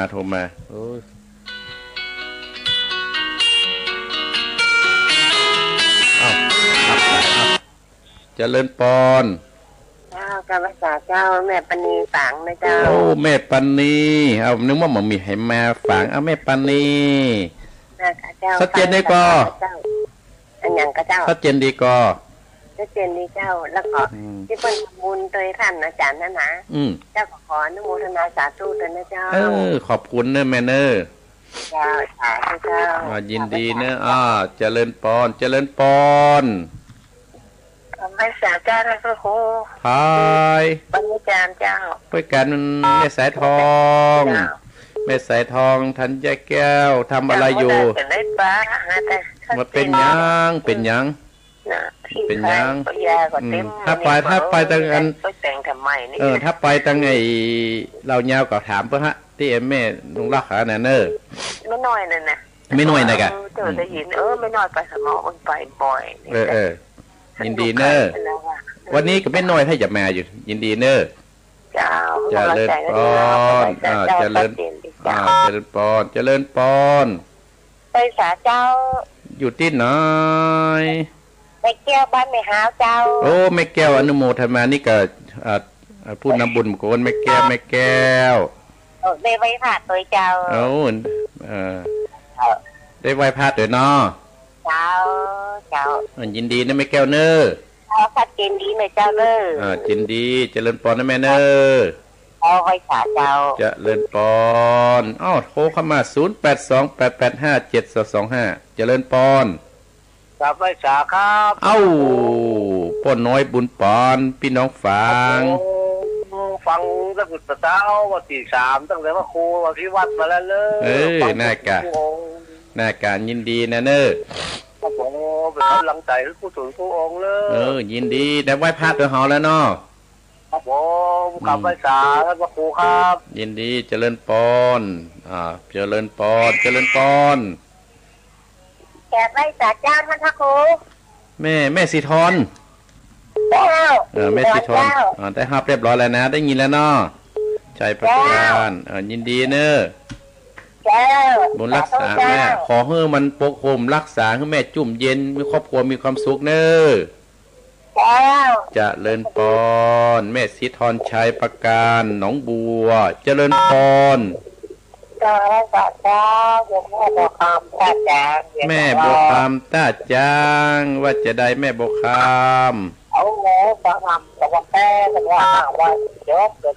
ก็ได้ฟังทำเมืองต่อเนอสุริยาแหคำจัดสุดท้ายเลยนะสุดท้ายวันติดหน้าอันนี้ใกล้สุดท้ายแล้วว่าเอาคนใหญ่นี้วันมาป่ะจะเลินปอนได้แม่เนอจะเลินปอนจะเลินปอนได้แม่เนอกำลังใจเนอยินดีจะเลินปอนจะเลินปอนเจ้าการว่าจะเจ้าท่านพระครูแม่สุเกียวศิลปรสิเตี้ยมันห้องละปุ่นเด้อยินดีติดตามท่านพระครูเมื่อเจ้าไหว้พระพรโดยต้องผูดธรรมะเจ้าแล้วจ้าเด้อเจริญปอนเนอเจ้าสาธุเจ้าเจริญปอนเจริญปอนปาวันสาท่านพระครูป่อบุญมีเนี่ยครับป่อบุญมีเมืองกลาง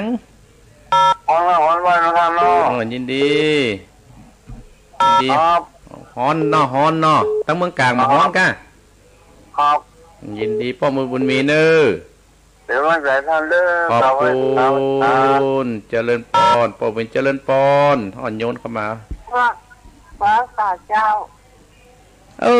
แม่บัวเขียวอนุโมทนาสาธุวันนั้นโทรหาไปบัวเขียวไงพระเจ้าเรามาได้ไว้พระสถานตื่นควายเนี่ยตื่นควายกะตื่นควายกะเจ้าไม่ได้อยู่บนดอยอยู่ตั้งไหนอยู่บนดอยอยู่บ้านนู้นอยู่บนได้มาครอบครัวเนี่ยก็จะยินดีแม่ว่าโฟโต้ก่อบัตรโต๊กเลยบุตรโต๊กก่อบุตรด้วยตัววันนี้ต้นด้วยดิอันนี้บัตรโต๊ะแค่น้อยเลยบัตรโต๊ะแค่น้อยเลยเนี่ยถ้าพระครู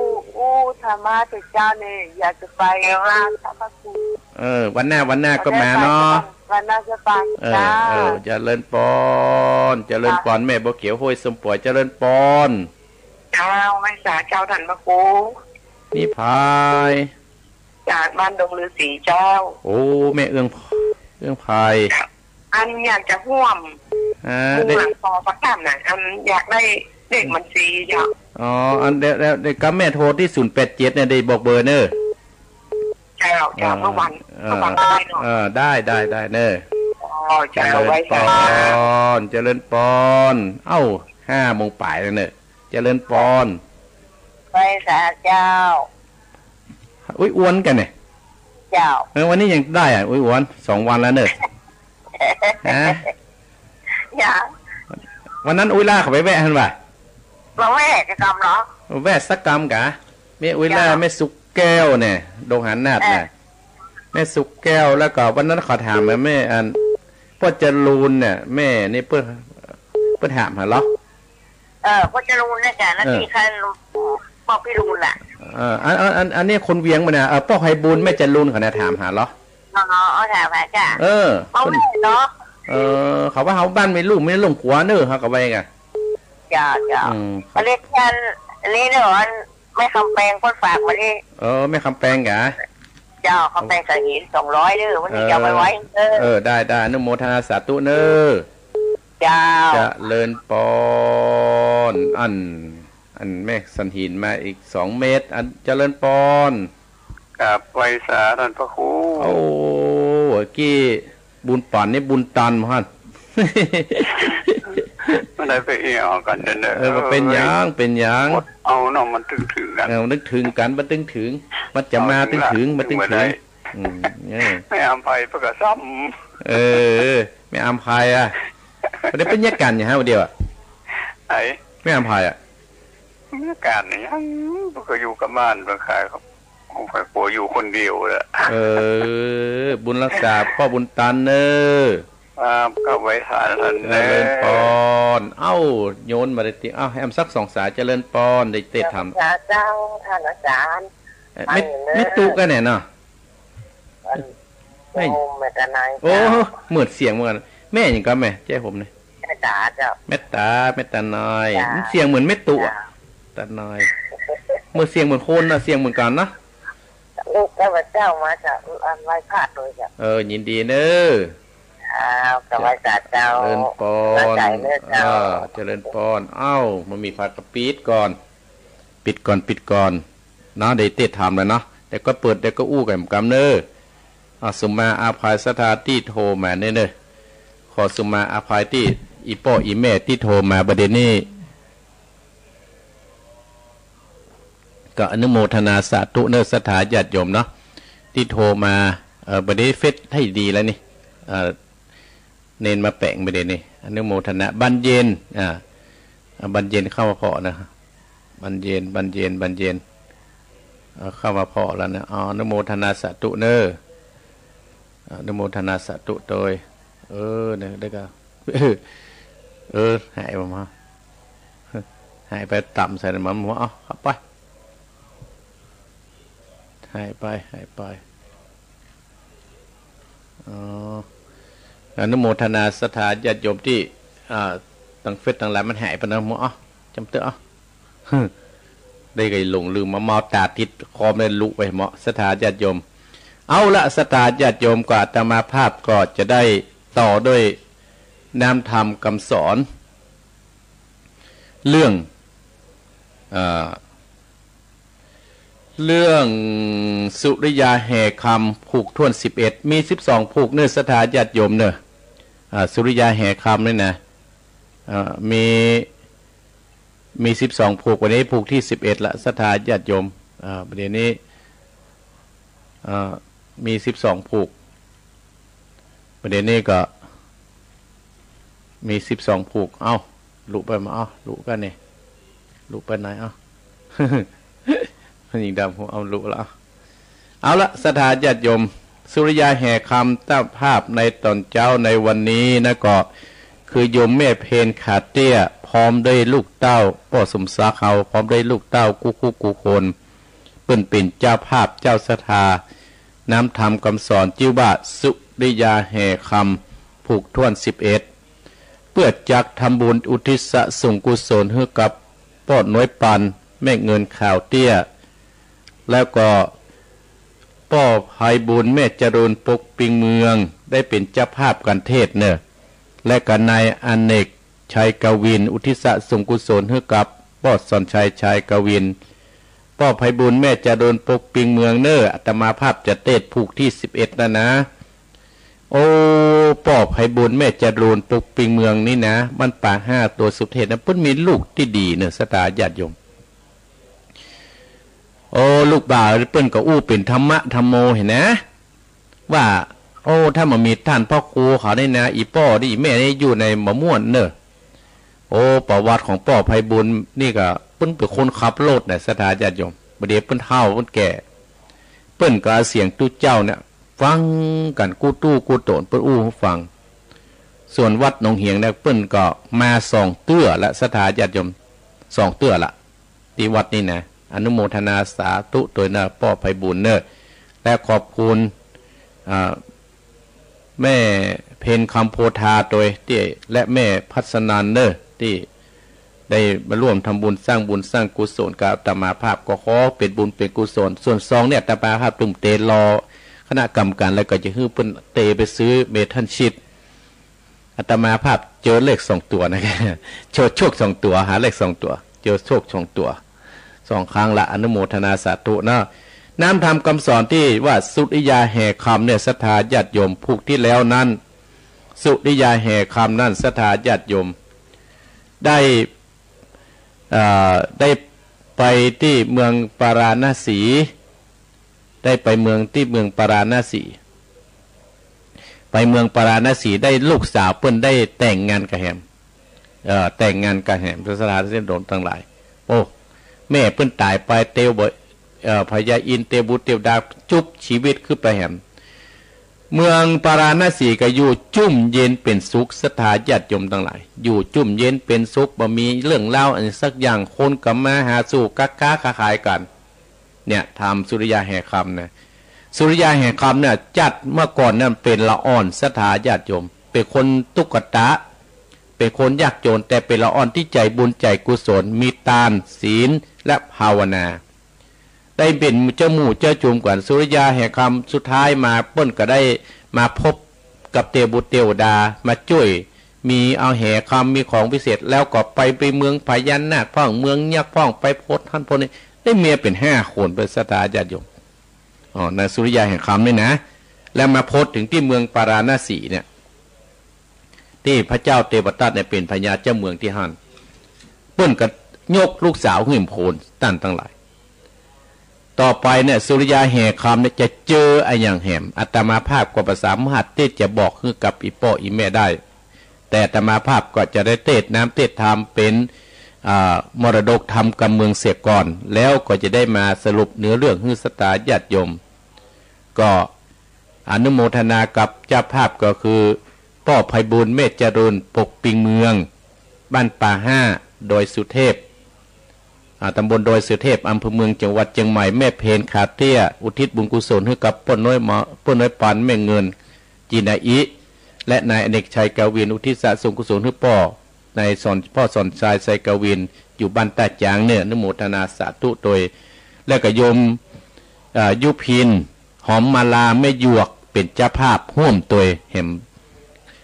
สีหน้าภัยจะเป็นเจ้าภาพก็อาตมาภาพรวบรวมซื้อเมทัลชิตมศรัทธาญาติโยมผูกสุดท้ายนะแล้วก็จะทำใหม่มาเตะต่อไปทำใหม่สม่วนเนอสม่วนนะศรัทธาญาติโยมไปทำใหม่เตะอาตมาภาพจะมาเตะก็อนุโมทนากับโยมยุทธวิหินหอมมาดาไม่หยวกหูข่าวว่ามาอยู่ที่วัดตาไม่อีนี่นะใกล้วัดหนองเหียงแล้วเนี่ยแล้วอนุโมทนากับโยมป้าไอ้แม่น้อยบ้านสันปุงไม่ริมตัวเนออนุโมทนาสาธุตัวว่าวันนี้อาตมาภาพอยู่วัดเนี่ยวันนี้คุณกล่าวว่าพ่อแก้วแม่นงรักพี่ทองจาจะมาที่วัดแต่ว่านี่ไปบ้านแสนกระทาไปบ้านลูกของพ่อวิทย์แม่พาตุกเหล่ายาวไปปกเสาเอกร่วมกับครูบาอาจารย์4-5 รูปไปถอนที่ดินสถาญาติโยมกันแล้วก็วัดที่บ้านวัดนี้ก็มีงานศพแล้วก็วันนี้ก็จะมีคณะศรัทธาวัดสิมพีมงคลพี่น้องบ้านแม่จะได้มาร่วมทำบุญปิดเจ้าภาพซื้อเมนที่อนุโมทนาเนอเปิ้นฟังอยู่ที่บ้านที่จองศรัทธาญาติโยมอันนี้คนที่มาเนี่ยคือคนที่ฟังอาตมาภาพนะ เนาะคนที่มาเนี่ยคือคนที่ฟังเนาะแล้วละเนอศรัทธาญาติโยมพี่น้องแม่บุญเนี่ยที่วัด7 ยอดเนอะได้ยินแล้วก็ฟังต่อไปนะก็อนุโมทนาเดติเมตจะให้จะหอมอนุโมทนาสาธุด้วยเนอตั้งอกตั้งใจฟังน้ำฟังธรรมที่ว่าสุริยาแห่งคำโดยมีเจ้าภาพที่อาตมาภาพได้ได้จ๋าเบื้องต้นมาแล้วเนอเอาพี่น้องทั้งนี้ก็ฟังธรรมเนอฟังธรรมเนอฟังธรรมเนอ ตั้งอกตั้งใจณบัดนี้เน้อนะโมตัสสะภะคะวะโตอะระหะโตสัมมาสัมพุทธัสสะวิจินนาเวปัตตามนิตาจะเนเอเตปะเวตาตันตุไม่อังวัตเตตาเตสันตะโวดุลานสัพโพธิสัตว์ทั้งหลายจงฟังนิยายสุดิญาเอกรรมมาถูกผูกตวน11ปังเมื่อเจ้าสุดิญาได้เสวยราชาสมบัติในเมืองปาลาณสีเป็นอธิบดีตนใหญ่ปุงไฟฟ้าจมบานสุขสำราญเตียงเตาปรากฏเล่ากันเดือจาไปถึงหัวเมืองประเทศต้องจุมโปเก่าบ่มีข้าศึกมากกลายเป็นติวายปูจาแห่งปัญญาและเศษนาตั้งหลายปัจจาลาสะดอนตั้งมอนแต่ดีได้ขวบปีขวบเขาบ้านเมืองเจ้าเรื่องอัตตาในกาลนั้นยังมีปัญญากาลิงกาเสวยราชาสมบัติดุจในเมืองตันตะละกรอันบ่วอนยิ่งใหญ่ปัจนิกายสดโยตานินำนาแสนโกดเรื่องลองเรื่องวิโรจน์นักหนาลิปนดาแข่งกาดนาตาน้อยใหญ่ปัญญากิงกาลกะนันได้ราชาก็มีราชาติดาลูกหญิง3 คนงามสะอาดลักกัดนาวิปลาสงามมาส่องไปแก้วส่องกางามจะจอนเส้นผมอ่อนกำใจเป็นติอาที่เพิ่งใจปอเมตและนาเจ้าปัญญาเจ้าตั้งหลายประเทศปาเนินสุมาลูกเก่าเลตาลูกคนที่2ละอ่อนนะจะใจน้องลาจิวาจันตะลากาสะลือบัวใสบอดเสาเลลาตินันได้เป็นลูกพระไปปัญญาจะเมืองตักกีดาส่วนจันตะลากาได้ลาจาบุตรเจ้าเมืองปันตาทุมาศนางส่วนนางสุมานาปีเก่าอยู่กับพ่อเจ้าราชาเอ็ดบ่มีไปมาเกี่ยวกองในห้องโลกีใจป่านนี้มีบิจาสามารถเป่ามือไปเนื้อตนเป็นคนและสัตว์นางเกิดใจชื่ออันใดถึงตายเต้าคนไหนเนียนกาเต็ดนาคนตั้งหลายจึงประกันบัดนางอากิตเนทุกบัดนี้เข้าป่าเต้าตนพ่อแอวลาสัดดงไปใหญ่น้อยนับอันน้อยอันปอนนางกอบมากินปอบปอเสียงจุกใจเรียกเลี้ยงคนวางคนพี่น้องจะบานเสือลาดจ่าเสือลาดจางเสือหมีกะติงดงเล่นไปมาโยกนิ้วตาจิตตายคนตั้งหลายหมู่ฟันตั้งหลายลือกันไปทั่วบ้านทั่วเมืองนางแต่ใจนางก็ได้ปุกปากรักษาสมบัติพ่อเจ้าตัดนานตะตาในกาลนานปัญญากิงกาลาดกษัตริย์ได้ยิงกำจาอวดอ่านไปถึงบ้านปูเรือนเต้นเจ้าปัญญาสุดิญาตันเจ้าเมืองปาลานาเสมีเทวีงามเจิดจาดวันนาโพดปิดสายนีอันนั้นแหละนาเป็นดังแก้วจิตลาปาอันเป็นจัญญาร่วมกลางปัญญาจังปาลาดนาสีปัญญากิงกะละกาก็มีใจใครใดมาเป็นกู้เตรียมเคียง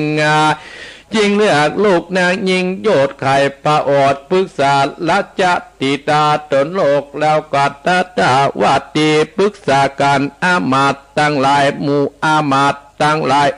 ตุตากรออกกาลาตุนเตาเข้าของสมบัติและโยธา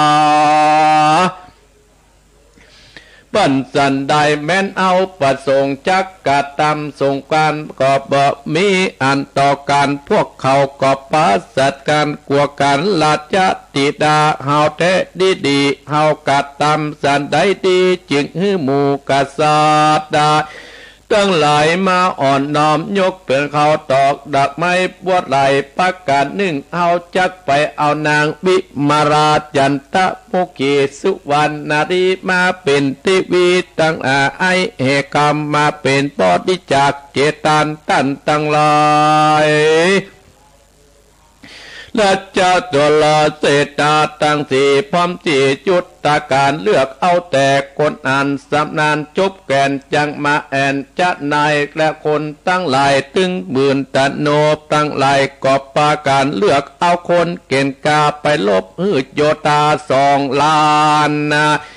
500,000และนาปัญญากิงกัลลากากะฮือลัจจาปุติตาเอาหนังสือไปบอกเจ้าเมืองตักกิเสสะเกลาและโยธามาช่วยปัญญาตั้ง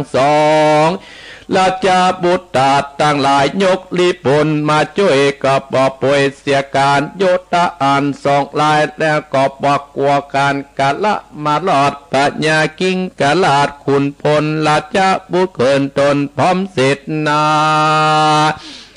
ตั้งหลายกอบมาจรยกกับวนยาตาดมาถึงนาคนเต็ดตองห้องปาดานาสีทับตีนาเมืองติดันสงาเสียงมากาและจางกอดดังไปตั้งหลายคนกอดตกอกตกใจทั่วเมืองปาลาดนาสีราชบอดีกอดเหิ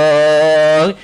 เสนาตั้งหลายก่อนนำข่าวสารแจ้งแก่เจ้าปัญญาสุดิญาเอกรรมตั้นจุงเอาเมียตั้นนีนามาปั่นขาเดี๋ยวนี้อย่าลับดีดหนีไปคัดขึ้นสันใดเอาจากนำรีปนไปตัดหัวตั้นเอากอ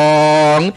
ทับมาพังเมืองตั้นอย่าได้เครื่องกาจะเอ่ยว่าอันเมื่อนานโปติสัจจาหูแจ้งจุประการสยุมโปกอบบะมีใจไปบ้านโคนเสียนหนึ่งกอบบอลุกบอกงอถึงมาไผ่พา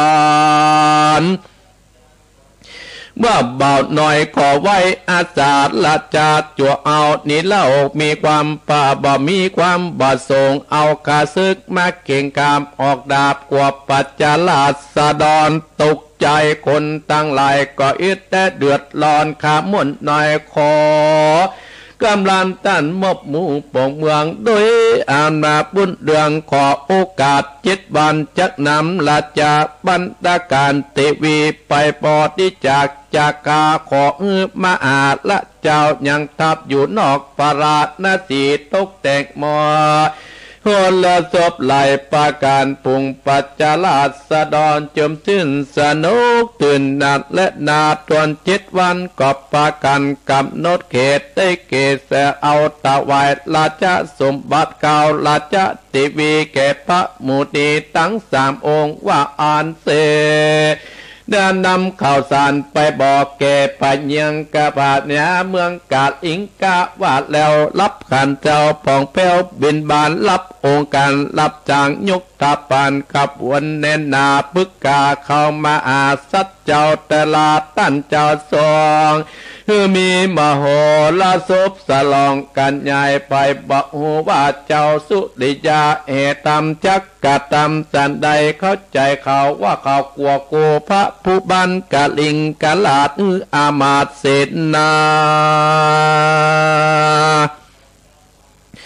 ตั้งหลายเล่นบ่โหนละสอบจุปการคนเมืองปานาดนาสีกอบไปแอวอ้างสาวเนียนตั้งหลายตั้งเต้าแก่ตั้งหลายกอบไปแอวอ้างสาลีบุญจูประกาศให้คนหลับตัวบางอันใหญ่สนอกแต่จะมันก็มีอันแหลดนาตาในกัลนานปุติสัจเจ้าก็เอาน้อมเศษนาราชาบดิบาลพร้อมราชาทีวีเสด็จลีลามาสู่ที่อยู่เมืองเจ้าปัญญากะเลงกะลาดกับเศษนาอามาตโยธานำเอาจญามามอบปันสันตานสนามใจเองปัญญากะลิงกะลาดตินันโยธามวลโมปัญญากะลิงกะลาดเป็นปะตานปะกันเงือพอ ว่าตาเลงอ่านเนี่ยเป็นตาลับมาตาจังยอขอปันเป็นโมพูดตามมายังลูกเข้าไปพอว่าจังงามแลบางคนนั้นน้ำกะหน่อยปอมาจะลือเมื่อปัญญาตั้งสามปอแม่ลูกถูกเหมือนถูกผีสิงบ่ตวงบ่ติงเงือพอดนางเมียเปิ้นแลดนาน้ำตาน้ำลายปอย้อยตรงกลางแลดนาพ่องก่อฟอนเต้นไปมาเขาตั้งหลายล่ำเปิงใจว่าเหมือนนางปาลุกแหล่งลาเต่าวัดติงมาลาลีลำลาดกับนางนาเตเวดวนดานาเตเวซุ่มเสียงดีลำเลิศบ่ใจคนเมืองฟ้าเมืองอ่าวปาการพอปอกเงือบ่หูคิงดวงนั้นแลดนาส่วนนั่งสุมานาลาจาติดาเจ้าเมืองกาลิงกาอันมีเตจาริตจีสัตและจีคนตั้งหลายตายแล้วบอดน้อยบ่เคยอ่านนางนาดีหนุ่มน้อยติมาโสดาป่องแปวงามแต่สากลโลกไตนั่งกอดสะดงตกใจฟังแต่เมื่อแต่เงือพอดนอดาวสวรรค์ลงมามนุษย์จัดในโลกงามและเทวดาตบแข่งตบกาดลองลั่นใจปันเวียนอัวสาติตัวนั้นบ่ได้ลดลองอ้อยเต้าลืมคิงไปในพื้นตาดีติอ่านตัดตินันป่อปัญญาลวดตายเจียงจาดมอดลัดนาตายไปวันนั้นอาทาพญากันการาดหันลูกน้อยตายไปก็มีใจเกี่ยวกอดลวดโตตาโกตานางพูดนี้มันต้องเป็นผีเสือหรือว่าเป็นยักษ์กินคนมากกัดตามลูกตนแต่จากเกี่ยวกาดเหลือไฟเจ้าเดินนาเศษนาอามาตอ้องเป่าริปนเขาก็มาแวดเป่านาเต้าเอกามสุดิจาจับหยับมันใดอามันไปตัดหัวเสียบไม้ปัจจันโยตาก็ฟังปาปากันหลังไหลเข้ามาก็มิดออกดาบปืนไปลานาดไปหาเจ้าบุญโจปุตติสัจเจ้าตินั้นปะเจ้าก็สยองของสารขึ้นเวอากาศส่วนยักษ์ตั้งหลายเกรดนากอดนิดละเม็ดเป็นลาดญาติเล่มใหญ่ปะเอานางเตวีออนีบนอากาศสูบประสาทออกคำมาเตรียมผัวขวานแล้วก็เอาการต้องเตียวไปโยตามวนมากยกทัพสัตโตมุลีปนส่งไปไล่ฟันการฆ่าศึกใหญ่เกิดกาติดนอนนาเพื่อนาเป็นกองหูว่าบ่หูว่าภัยเป็นภัยเสียงปืนตั้งหลายเดือดนั้นสนานยิ่งใจแตกตื่นเกาลาโอนพุงก็พุ่งขึ้นมาโยธาตั้งหลายก็เมาข้าฟันการข้าศึกปัจจันต่อนาเจ้าฟ้าพุทธังมีแม่ปัญญามีปัญญาจะละวาดและลัตตราชมุงอามาตตั้งหลายก็เอาการยิ่งปืนสินเนนาตางาหอกดาบพุ่งใส่กันไปมาปึกกันและนาข้าศึกก็เหยียบย่ำกันตายก็มีปัญญาต้นตั้งหลายก็เอานางนอดทีวีปัจจาฟาฮือโยตายกลิปนข้าศึกไปหนีปัญญาปนติดลูกเคยลูกลามิลิตกาเหมือนนักเหมือนนางอักกินีแป้งเป็นตัวจ้างใหญ่กับไฟไปล่นไปในเมืองปาราดนาสีฮือเป็นขีดเต้าเป่าบนนาใส่ใจบินเข้าไปเร็วไวเมืองปานนาสีมันหมดมอยแล้วนางสุวรรณนาดีบดีนิละมิดเป็นป่าตัวใหญ่เข้าใส่ควางจัดาหลวงอากาศปุ่งราชราชมหาเกิดกับกินปาดในบัดเดียวต้องกอดแตกตายบนอากาศกลางหาวพุทธขาดไหลป่นระดับจิวาตินันปัญญาปันตุติราชสัมมมนแปลงใส่ซ้ำเป็นนาใหญ่เอาตองขว้างเข้าไปในแปลงไว้บอดจากกับไฟแดงโยนเข้าไปปึบเลนวิ่งเต้นเข้าสู่เมืองเสียงกอบมาพาจะเผาเมืองปาราดนาทีติดนอนนางสุวรรณมาดีก็กามลูกเสียลูกอินนาสิกาเป็นหนูเปลือกสั้นเอาก่อนนะปัญญาเสือเล็บฟันแล้วอันก็เป่ากาบกินหนูปอไปโปลงต้อง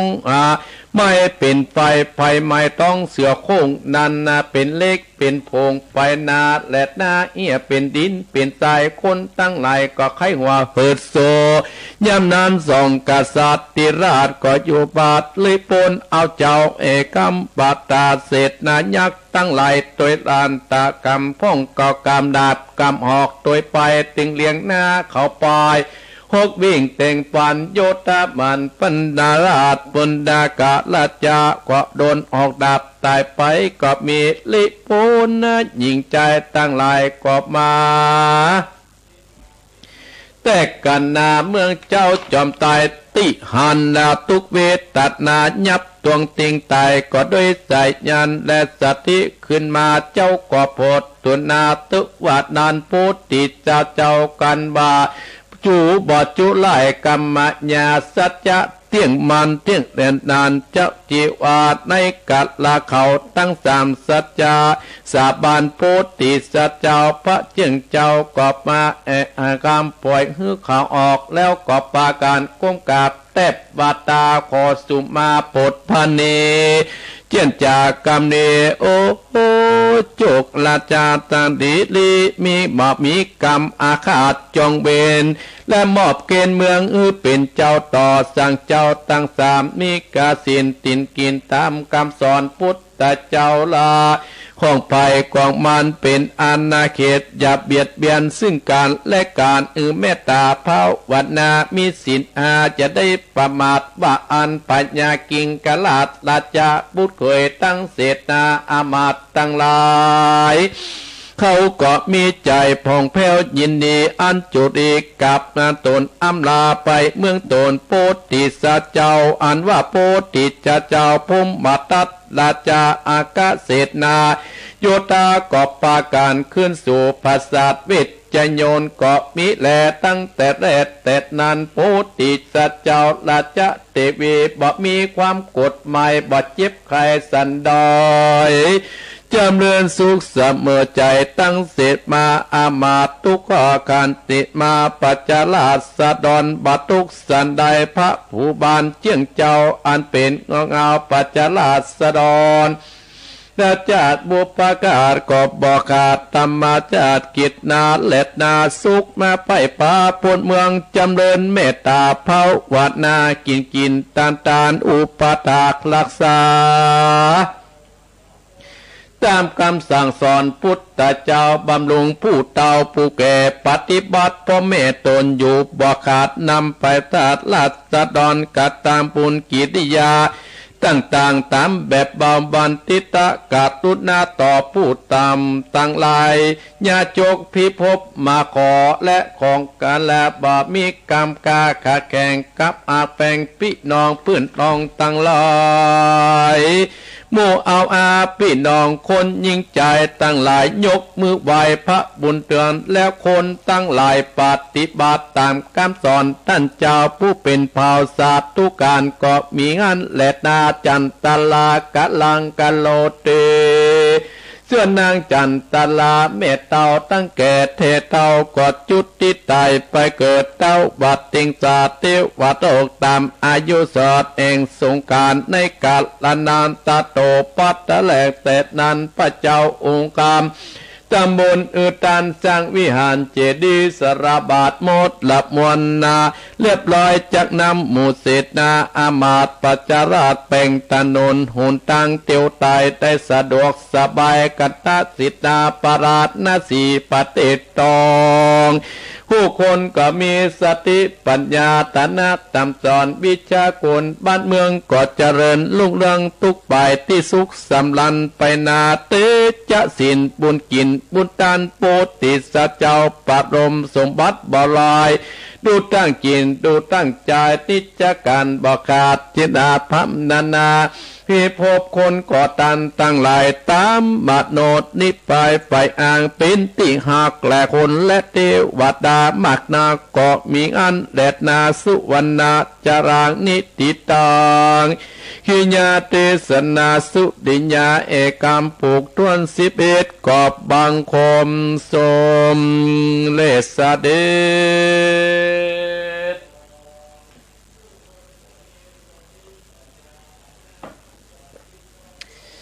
เอาละศรัทธาญาติโยมบรรดาพ่ออุ้ยแม่อุ้ยพ่อออกแม่ออกพี่น้องศรัทธาญาติโยมท่านผู้ฟังทั้งหลายอาตมาภาพได้เทศนามเทศธรรมจบไปแล้วสุดิยาแห่คำผูกทวน11ใกล้จะวสานในศรัทธาญาติโยมใกล้จะอวสานละใกล้จะอวสานแล้วอีโปอีแม่พี่น้องศรัทธาญาติโยมประเดี๋ยวนี้ก็ผูกที่11ละมันมี12ผูกนะศรัทธาญาติโยมอนุโมทนากับโยมพัฒนานพิจิตรภัยภาษาอนุโมทนาได้โยมแม่เนออนุโมทนาสาธุโดยอันนี้เป็นภาษาอังกฤษอ่านไม่ได้ ธรรมนี้ถึงผูกที่11ศรัทธาญาติโยมมีเมืองหนึ่งก็มีเจ้าเมืองพระเจ้าสุริยาแห่คำปิดเจ้าเมืองปาราณสีแล้วก็มีแห่งเมืองหนึ่งอยู่ที่แห่งหัวเมืองมีเมืองชื่อว่าตันตระปานามีเจ้าเมืองชื่อว่าเจ้าเมืองกะลิงกะเจ้าเมืองกะลิงกะเนี่ยศรัทธาญาติโยมมีลูกสาวอยู่3 คนคนที่1ชื่อว่าสุมนาและคนที่2ชื่อว่าเรรติคนที่3ชื่อว่าจันตะราคาศรัทธาญาติโยมเลวติและ2 คนที่1คนที่2นั่นน่ะศรัทธาญาติโยมได้แต่งงานไปเป็นหัวเมืองต่างๆละได้ลึกหวยได้ไปอยู่เมืองต่างๆละเฮือนางสุมนาอยู่กับพ่อกับแม่นางสุมนาซึ่งเป็นลูกคนเก่าเนี่ยอีพ่ออีแม่ศรัทธาญาติโยมเป็นคนที่แห่มคนหนึ่งประชอบปุจุมปุจจาจะได้เป็นคนมีคาถาชอบคาถานิ้วมือของเปิ้นถ้าไปจี้ใส่ไผ่เนี่ยศรัทธาเป้าใส่ไผ่นะจี้ตายเลยนะโอ้โถกระดังก็ชื่อเสียงนางสุปนากระดังไปทั่วบ้านทั่วเมืองทุกหัวแห่งเมืองต่างหลายคนก็มาสยบนบน้อมป้อของเปิ้นคือเจ้าเมืองกาลิงกะตีหันแต่เจ้าเมืองกาลิงกะในชอบข้าวแพะข้าวป่าไปชอบล่าสัตว์ต่างหลายศรัทธาญาติโยมต่อมานี้เจ้าเมืองกาลิงกะเนี่ยเจ้าเมืองกาลิงกะนี่นะคือเป็นเมืองของตันตระปานานี่นะคือเป็นชื่อว่าเจ้าเมืองกาลิงกะเป็นพญาเจ้าเมืองได้ยินข่าวว่าโอ้เมืองปาราณสีนี่นะเจ้าเมืองชื่อว่าเจ้าสุริยาแห่คำเนี่ยเป็นเจ้าเมืองที่เก่งกล้าขนาดมีเมียนักอยากเขาได้เมียมานะเจ้าเมืองกาลิงกะเนี่ยว่าเขาได้เมียเอาเมียของพวกนึงมดนะมาเป็นภรรยามดเป็นมเหสีมดก็เลยไปปรึกษากับนางสุมนาซึ่งเป็นผู้ที่มีคาถาอาคมเนี่ยท่านทั้งหลายว่าเขายกทัพเนี่ยไปตีเอาเมืองปาราณสีเนี่ยจะไปเอาเมียมเหสีของเจ้าเมืองสุริยาแห่คำนะมาเป็นภรรยาเป็นมเหสีของเจ้าเมืองกาลิงกะไอ้บอปรึกษาตกลงกันนางสุมนาก็ตกลงตามใจป้อท่านทั้งหลายเจ้าเมืองกาลิงกะก็เลยไปห้องตีกองห้องไห้ตั้งปึ้งปึ้งปึ้งปึ้งหมู่เนืองในเมืองที่หันได้ยินหมู่ทหารได้ยินเสียงกองพญาเจ้าเมืองกาลิงกะตีกับป้ากันมาจุมนุมประชุมกันที่ในท้องที่ห้องประชุมท่านทั้งหลายเจ้าเมืองกาลิงกะก็เลยบอกว่าเขาจะเอายกทัพไปตีเอาเมืองเนี่ยเจ้าสุริยาแห่คำเนี่ยนะที่เมืองปาราณสีเขาจะไปตีทัพเอาเขาจะไปเป็นข้าศึกไปยกทัพไปตีเอาเมืองนี้เนอะตกลงกันเรียบร้อยโดยนางสุมนาก็ไปร่วมตั้งหลายนางสุมนานี่สามารถเสกเป็นสัตว์เป็นหิงห้อยเสกเป็นจ้างเสกเป็นได้หมดตัวเองบ่ต้องสู้ละตั้งหลายก็ได้นำทัพไปศรัทธาญาติโยมนางสุมนาก็บอกว่าเสด็จพ่อพะยะค่ะเห็นล่ะ ในลิเกเห็นไหมล่ะหยุดก่อนเฮาเอาหนังสือไปแจ้งให้กับเจ้าเมืองสุริยาแห่คำดีกว่าเนี่ยตั้งหลายได้แต้มเขียนจดหมายแต้มเขียนไปให้เจ้าสุริยาแห่คำเจ้าสุริยาแห่คำได้หนังสือจดหมายจากเจ้าเมืองกาลิงกะอ่านแล้วโอ้เจ้าเมืองนี่เพื่อเขาได้เมียเฮาล่อเนี่ยเห็นไหมปวดโทษเขาได้เมียเฮาละก็เลยกลัวว่าเจ้าเมืองจะเดือดร้อนด้วยเรื่องหมู่นี้ตั้งหลายก็ได้ตัดสินใจตอบจดหมายบอกว่าไปบอกเขาว่าเฮาพร้อมขอเวลา7 วันจะเอาเมียของเฮาเนี่ยพร้อมทรัพย์สมบัติเนี่ยไปกราบเจ้าเมืองกาลิงกะอยู่ที่นอกเมืองบ่ต้องบุกเข้ามาแล้วเนอะเอง แต่มีข้อแม้ฮื้อเจ้าเมืองกาลิกะเนี่ยจัดมโหรสพต้อนรับเนอวันที่7ญาติโยมต่างหลายทหารของเจ้าเมืองกาลิกะนั้นได้เอาจดหมายจากเจ้าสุริยาแห่คำไปฮื้อเจ้าสุริกะเรียบร้อยสุริกะก็สร้างมูเสนาอามาตว่าโอ้แน่ต้อนรับเนออย่างอันอย่างอี้ไงเจ้าสุริยาพญาเจ้าเมืองปาราณสีจะได้เอาเมียเปิ้นมาเป็นบริจาคพร้อมทรัพย์สมบัติแล้วจัดการจัดงานโอ้คนตั้งหลายตั้งหลายคนตั้งหลายก็ชอบการชอบงานหรอเจ้าหมู่คนที่อยู่เมืองปาราณสีก็ไปเอี่ยวงานกะไปเอี่ยวงานของเจ้าเมืองกาลิงกะที่หันเปิ้นมีตึงลิเกมีตึงลำวงหรอลำวงยังยุกก็มีเหรอ ลำวงยังยุกหรอลำวงยังยุกในบ้านน่ะก็มีมดตั้งหลายอันนี้เอาที่นี่ไปเอาที่ประเดี๋ยวไปอู้แต่ได้ทำมามีเนอะได้ทำมามีอาตมาอู้สถาอีป่ออีแม่เจ้าภาพก็ไข้หัวบ่ได้เนาะให้สถาผู้คนเฒ่าไข้หัวคนเฒ่ายิ้มนี่มันอายุยืนไป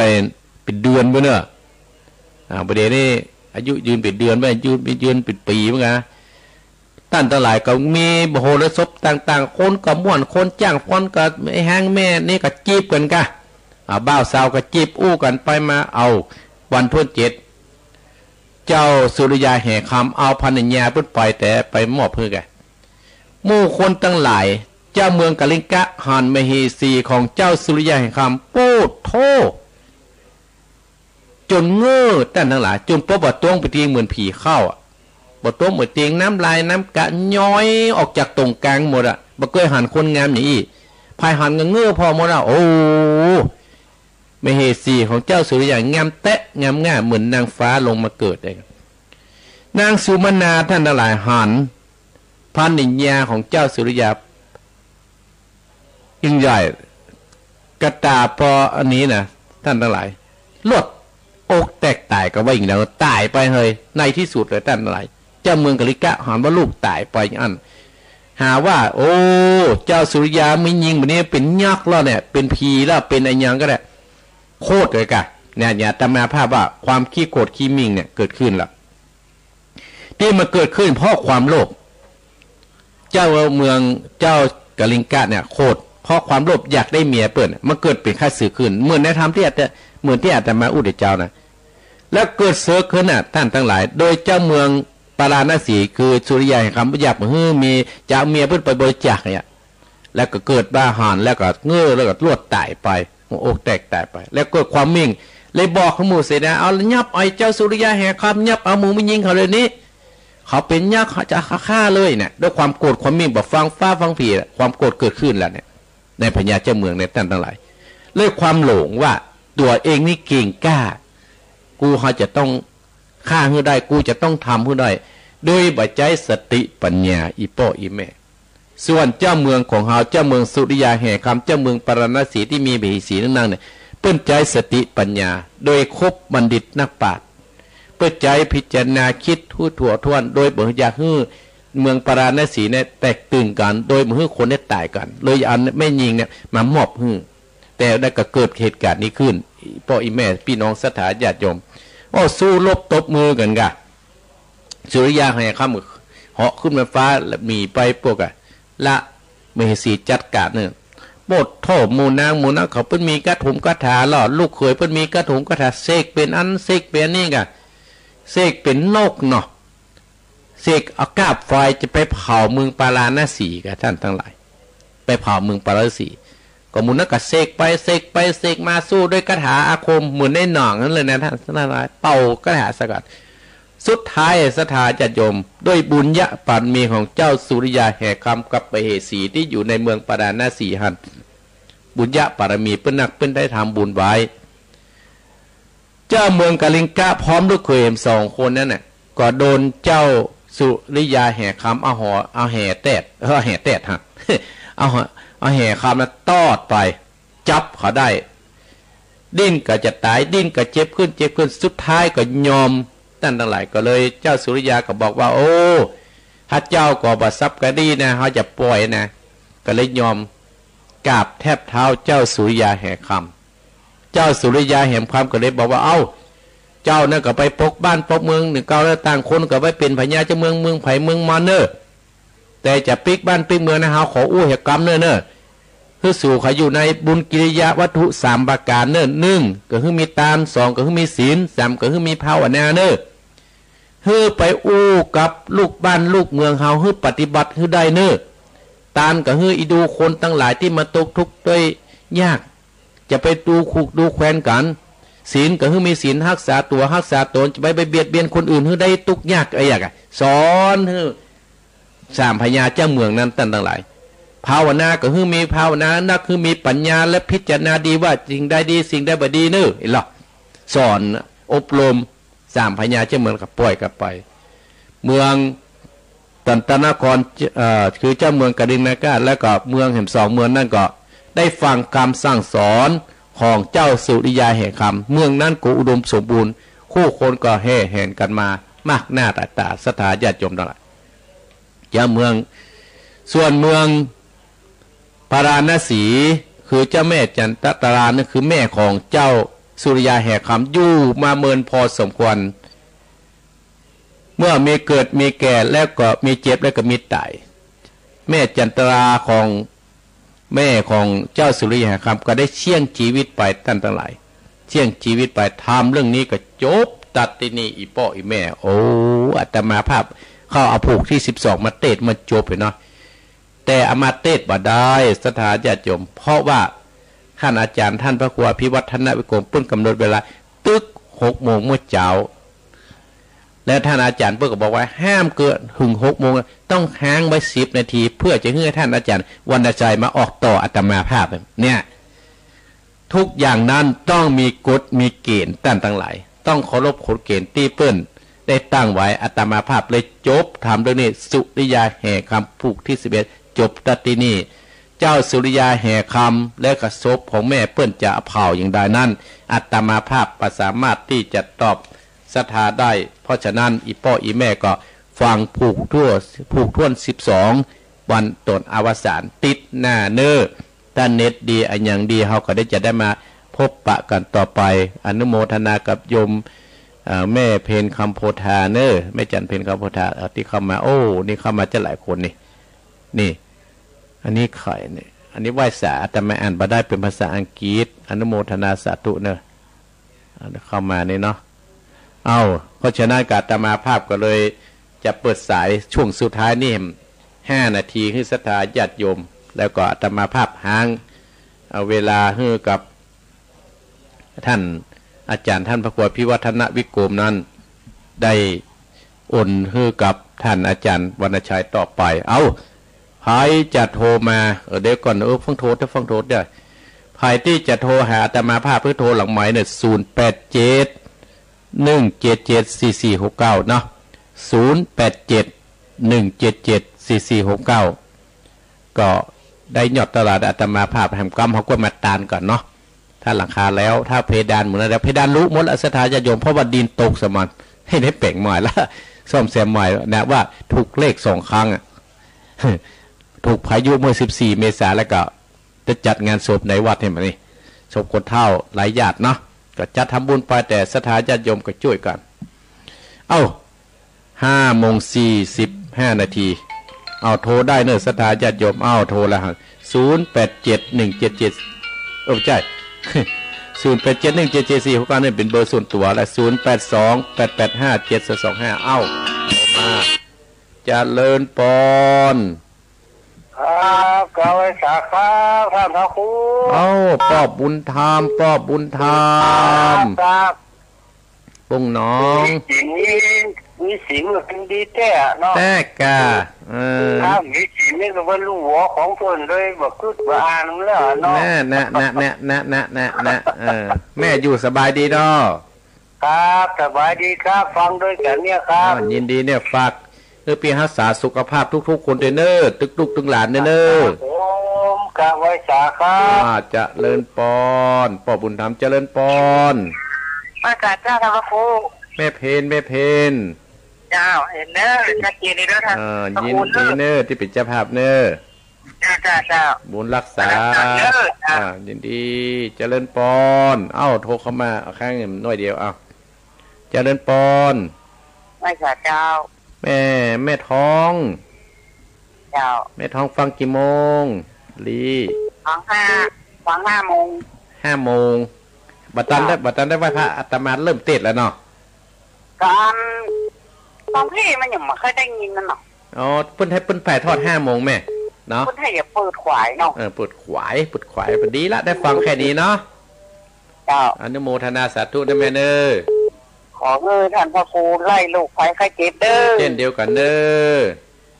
เจริญปอนไว้สาเอาพระครูเราธรรมดาโอ้น้องเบลยังไม่ได้บอกชื่อเดือ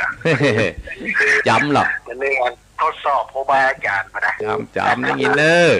ครับแล้วก่อนคือกำลังใจพระอาจารย์เลยเนอขอบคุณเนอเจ้ามาละฟังแต่ตี 3มาแล้วยินดีเนอไว้สาครับเจริญปอนไว้สาเจ้าเจริญปอนถอยแม่ฟองทุดอนเจโฮมฟังเนอยินดีแม่อุ้ยฟองเนอเจโฮมรักษาตากำลังได้ไปหันกันเนาะดีเนอจ้ากำลังใจเนอเจริญปอนเนี่ยสถาญาติโยมก็เป็นบุญเป็นกุศลกรรมจูนะสถาญาติโยมเนาะเอาแล้วนะสถาญาติโยมเวลาอาตมาจะหมดอาตมาปิดโทรศัพท์ก่อนเนี่ยเปิดแล้วนะได้ก็จะขอบคุณเจ้าของสถานีอยู่นะ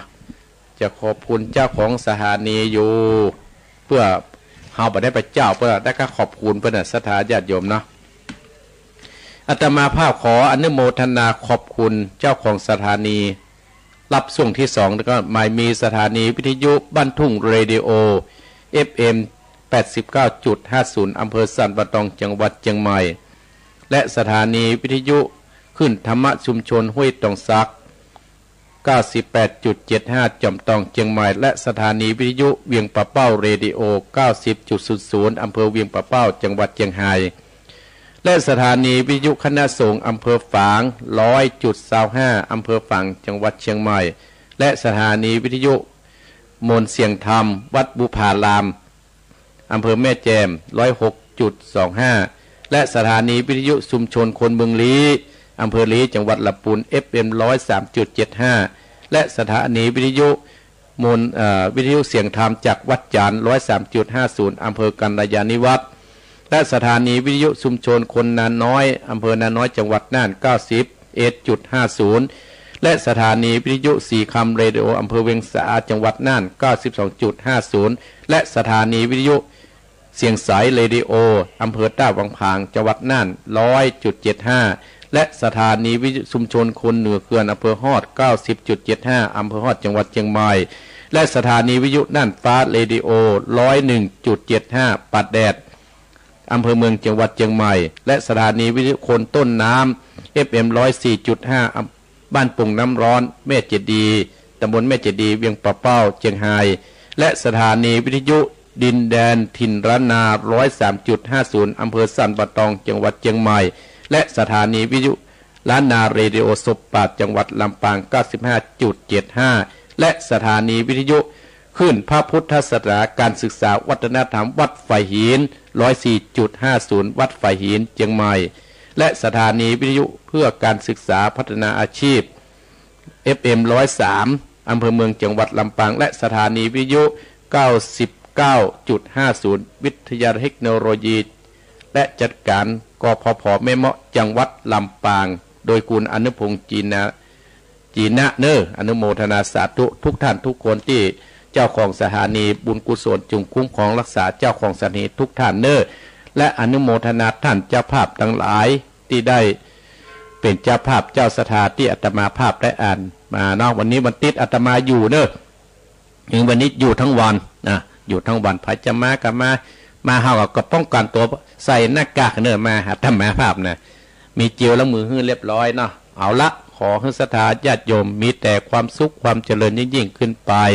แม้นว่าคิดและปรารถนาสิ่งใดก็ขอให้สมความมุ่งมั่นปรารถนาแม่เพนเอาปอนเนอร์แม่น้อยแม่หยวกเอาปอนเนอร์ตลอดเจ้าภาพทุกคนเอาปอนเนอร์ตั้งอกตั้งใจฮับปอนณบัดนี้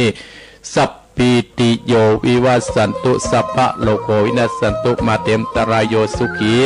ติขายุโกภวะอภิวาทนาสีริสนิจังวุตตาปจายโนจัตตารโรธรรมาวัฏันติอายุวโนสุขังปะลัง